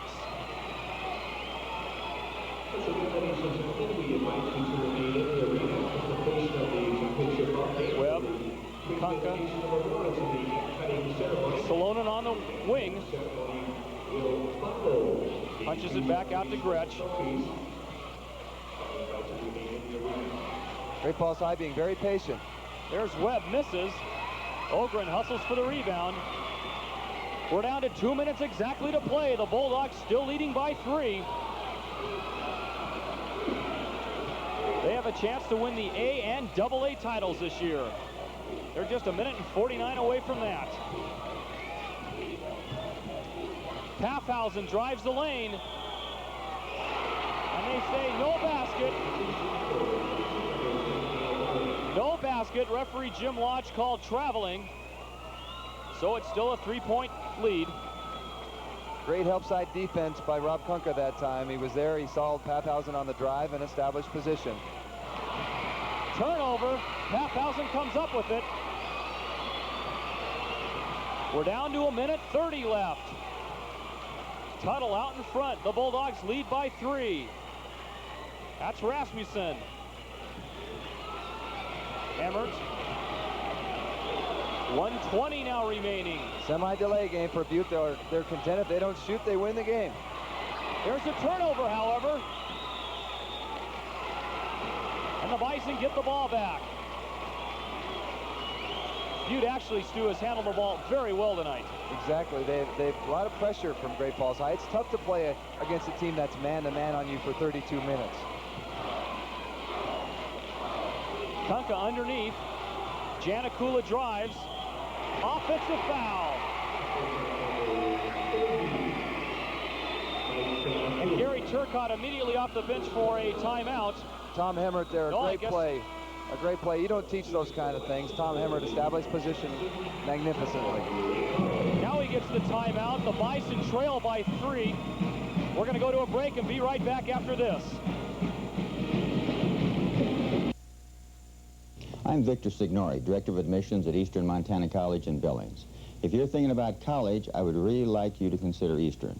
The variety of programs available through our School of Business and Economics, School of Education, and School of Arts and Sciences should meet most career objectives. Financial assistance is available along with numerous scholarships and work opportunities.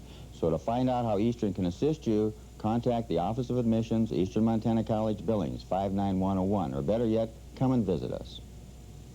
They see a little snow, some people bolt their doors.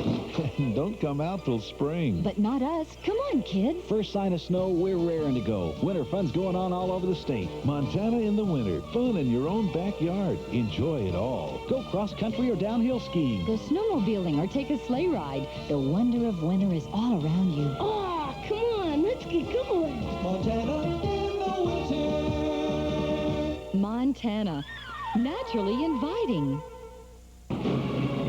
We're back live in Missoula. Ed Coughlin, what went on in that Bison huddle? Well, he was talking about two things, Steve. First of all, on offense, they want to make sure they get the ball to Salonen on the wing. In other words, they bring it down and look for him on the left side as the team comes down.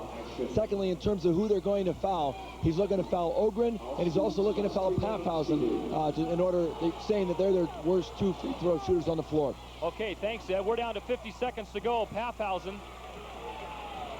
Butte protecting a 3-point lead, and there's the foul on Ogren. Rather, the foul committed against Ogren, so he'll go to the line. That's one of the guys they wanted to foul. 47 seconds left to go. Butte 49, Great Falls 46.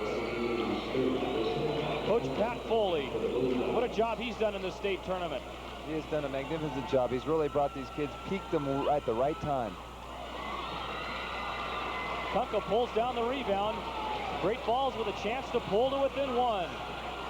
Berry over to the side to Salonen. They double team him. Back to Salonen.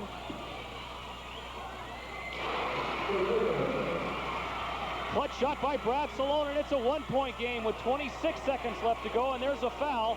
That'll send Mickey Tuttle to the line. Now, you remember last night, Mickey Tuttle went to the line at the crucial time against Big Sky, missed his first one of the front end of a one-on-one. Then he proceeded to make 4 straight. Let's see what happens here. The AA championship is on the line. Mickey Tuttle and teammates 26 seconds away.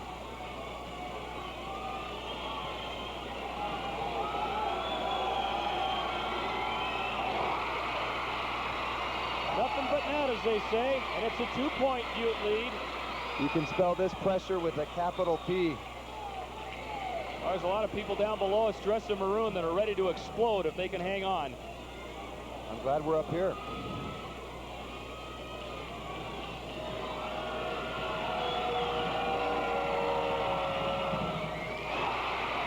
That's a 3-point lead now with 25 seconds. The Bison will have to hurry it up. Johnson. And it goes off, good call by Randy Morrison, goes off Paffhausen's foot. Very good call there by Randy. All right, we're down to 22 seconds to go. Berry, the Bison trail by 3, and underneath the web, he misses. Paffhausen controls, we're down to 15 seconds. The Butte fans are up on their feet. Tuttle's going down the lane like they've won it. And indeed, with 12 seconds to go, they are ahead by 3. This could ice it.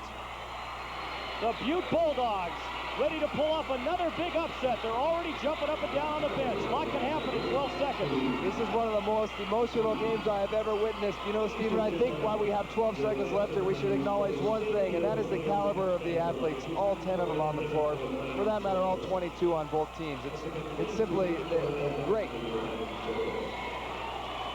Pat Foley signaling for a timeout. We're going to keep it here. We don't want to write this thing off already, but Butte trailing 9-0 just to get back into the game was something, and they've really taken control. Let's see if we can get in the huddle now and see what Pat Foley has for his players with just 12 seconds to go. Get your heads straight up. No foul. Now listen. They have no timeouts left. They have No timeouts. Look at the clock. If it's under 5 seconds, look at the clock, okay? Now, you don't have to take it out. If we do, go box. Now you gotta get the ball in. You gotta move to get the ball in, okay? Steve, if you heard all of that, I think you know that he just reminded him not to make any mistakes. I just looked at Mickey Tuttle in the eyes. I don't think he's going to miss these free throws. Okay, Ed. We'll find out in a minute. 12 seconds to go. The Bulldogs up by 3. I think initially was they have no timeouts left and they don't want to foul. They know Salonen will probably take the ball in the offensive end and try to do something with it.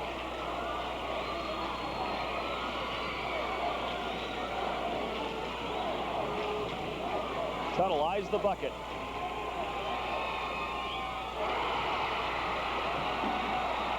And now they're really dancing. 2 big upsets by the Bulldogs. Missoula Big Sky last night, and tonight Great Falls, winners of both divisional tournaments. And that should just about do it.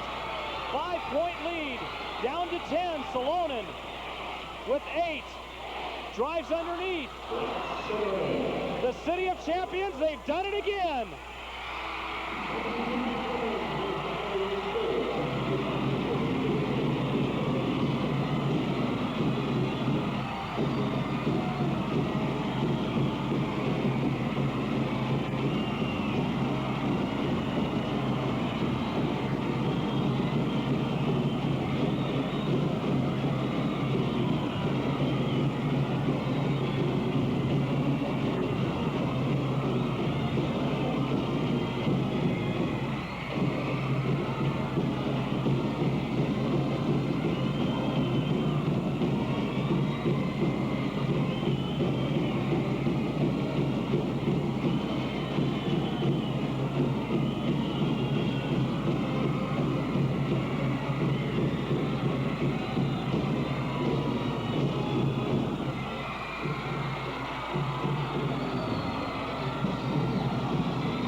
Coach Pat Foley, coach, phenomenal job. The kids go down 11 points early in the game, and I think it kind of sets up this whole Butte team for you this year. They just battled back. Yeah, you know, they've been great competitors all year. In the 5 games we lost this year, you know, the kids gave it everything they had. The ball just bounced the wrong way in those 5 games. You know, the kids are great kids. They worked hard. And I'd also like to say that this thing that we have on, we had 2 kids this past week die in Butte in a car wreck, and the kids want to dedicate the game to those 2 people. And King and Pelletier, and I hope their families watch, and we did this for them.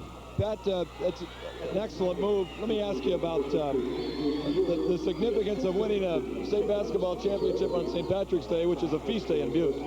Yeah, I guess Butte's going crazy. We might have to stay in Missoula, and I don't want these kids getting in any trouble. But it's a great win. It's been 28 years since Butte's done it. You know, I always said that Butte was great in football, and now they're dominant in wrestling. They've always been good track. I couldn't understand why they couldn't do in basketball.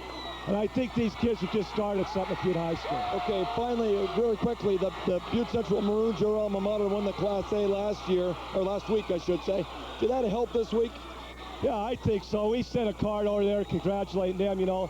They talk about great rivalries. Well, that's the best, but after the game's over, we're for each other. We had a real nice card for them before the game, and we appreciate that from Central. Okay, Pat, congratulations. Thank you, Ed. Okay, Stephen? Okay, Ed, they're going to start the award ceremony. A lot of jubilation, obviously, in the Butte rooting section. Great Falls kind of over there in a stunned look, but they certainly have had a tremendous season too, Stu. A poignant moment here at Dahlberg Arena at the University of Missoula campus. On one half of the court, the Butte side, you have the Bulldogs, rabid fans, everybody going crazy. And then almost stoically, 25, 30 feet away, you have the entire Great Falls High Bison team standing there. And now they are applauding for their Butte counterparts, a real tribute to both squads. We're going to go down to the court now for the award ceremony. Okay, Steve, this is Dick Carell, Missoula Sentinel, principal of the MHSA board. We'll stick the microphone in. Present tonight's trophies on behalf of the Montana High School Association. As you know, it takes a great deal of work to put on a tournament of this caliber. And I'd like to thank our host, the University of Montana, our field house director, Mr. Gary Hughes, and his staff for a super job.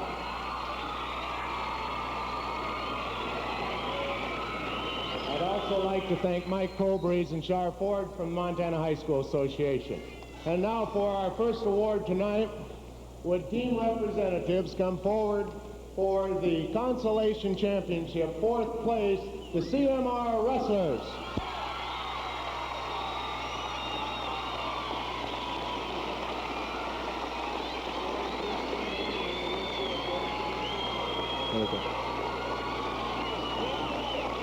Steve, it's significant. I think this probably is the team that was the biggest surprise of the tournament when they won that Eastern Division game Saturday morning against Bozeman.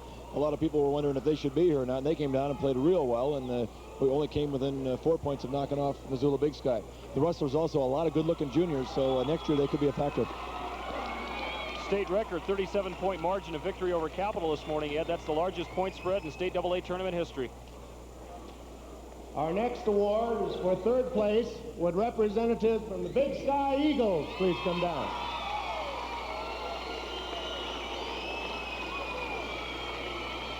Obviously, this has to be a bittersweet situation for the Eagles. They came in here with very high expectations. Casey McGowan there will accept the trophy for the team. They really thought they were going to win this thing and win it on their home floor, and I think we talked about earlier, it's awful tough to win a state championship in your hometown, and I think maybe Big Sky was bit by that, and also bit by something that no one was going to deny Butte High School a state championship on St. Patrick's Day. It was written in the cards, this one.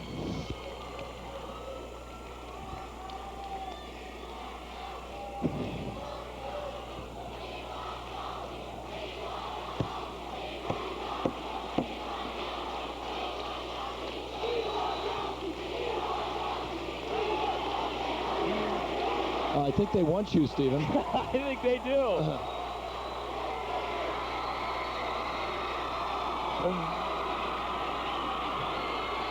Love you, we still love you. I think every one of those guys is going to buy me a drink afterwards. If they do, you're in big trouble. Our state runners-up, who've had an excellent season with a record of 20 wins and 4 losses, the Great Falls High Bison. Obviously a bittersweet irony here for the Bison. Tears in Brad Salonen's eyes. The kids thought they were going to win this thing. They really thought they were going to get a double. I think you got to remember that 3 years ago, our Great Falls High athletic program was in reverse. Now they have risen to from the ashes to win a state football championship and take second in basketball and have won 3 straight Eastern AA divisional titles. Still an outstanding achievement for that program. There's Coach Gary Turcotte. I know he's disappointed. And here come the winners. Pat Foley getting the ride. And now, ladies and gentlemen, with a record of 19 wins, 5 losses, a 1984 state champion, the Butte High Bulldogs.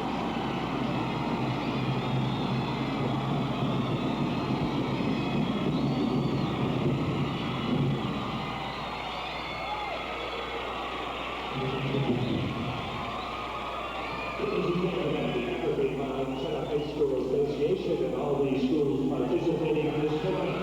We thank you for your attendance. Help us along the way. Give me that.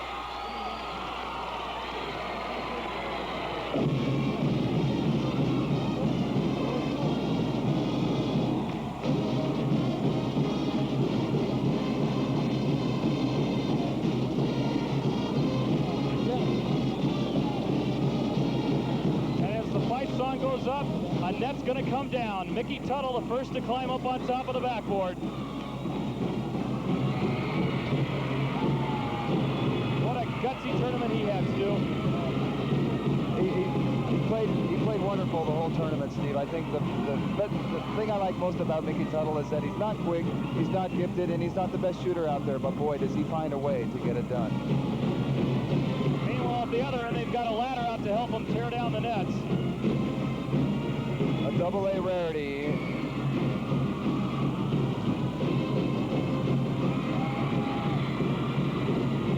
We're going to take one more quick break, and then we'll be back to finish up the net ceremony right after this. Before you buy a set of Michelin XA4 all-season tires, remember this. Every Michelin XA4 has 20 million miles of testing behind it through just about anything that nature can throw at a tire, and then some. After 20 million miles, the Michelin XA4 proved it had nothing left to prove. Michelin, because so much is riding on your tires. Tire-Rama. Statewide coverage, hometown service. Excuse me, aren't you going to report them? Report them? Montanans have been reporting drinking drivers. Really? And usually those reports result in arrests. Arrest? Hey, how do I know if they're Oh, really... you'll know. Erratic driving, changing lanes, driving up on the curb. So what do I have to do? Note the license number, the make of the car, and the direction in which it's traveling, and phone your local law enforcement agency. Do these reports really make a difference? You bet your life they do. Report drinking drivers for their safety and yours.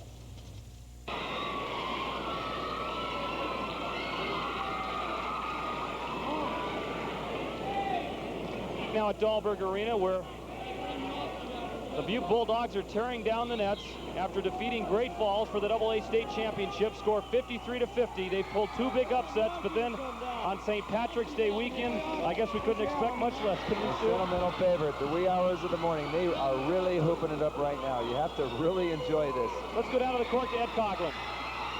Steve, first of all, I have a message to deliver for you that you Bulldogs would like to see after the game. And they want to see you after the game. I understand. We can talk that through. In a moment, I'm going to talk to Mickey Tuttle and also to Chris Rasmussen as soon as this is over with. You don't want to interrupt this. This may happen only once in a lifetime. That's true.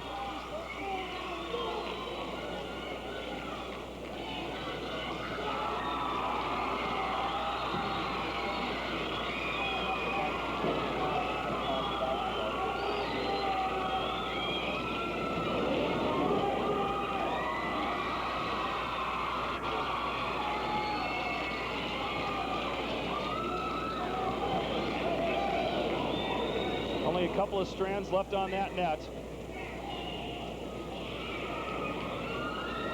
They're taking their sweet time, and well, they should.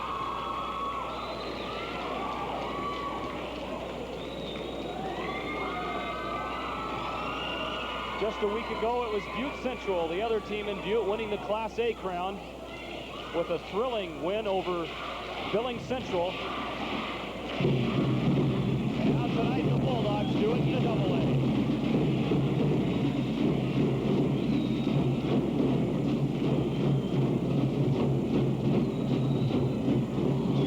There it is, the net is down.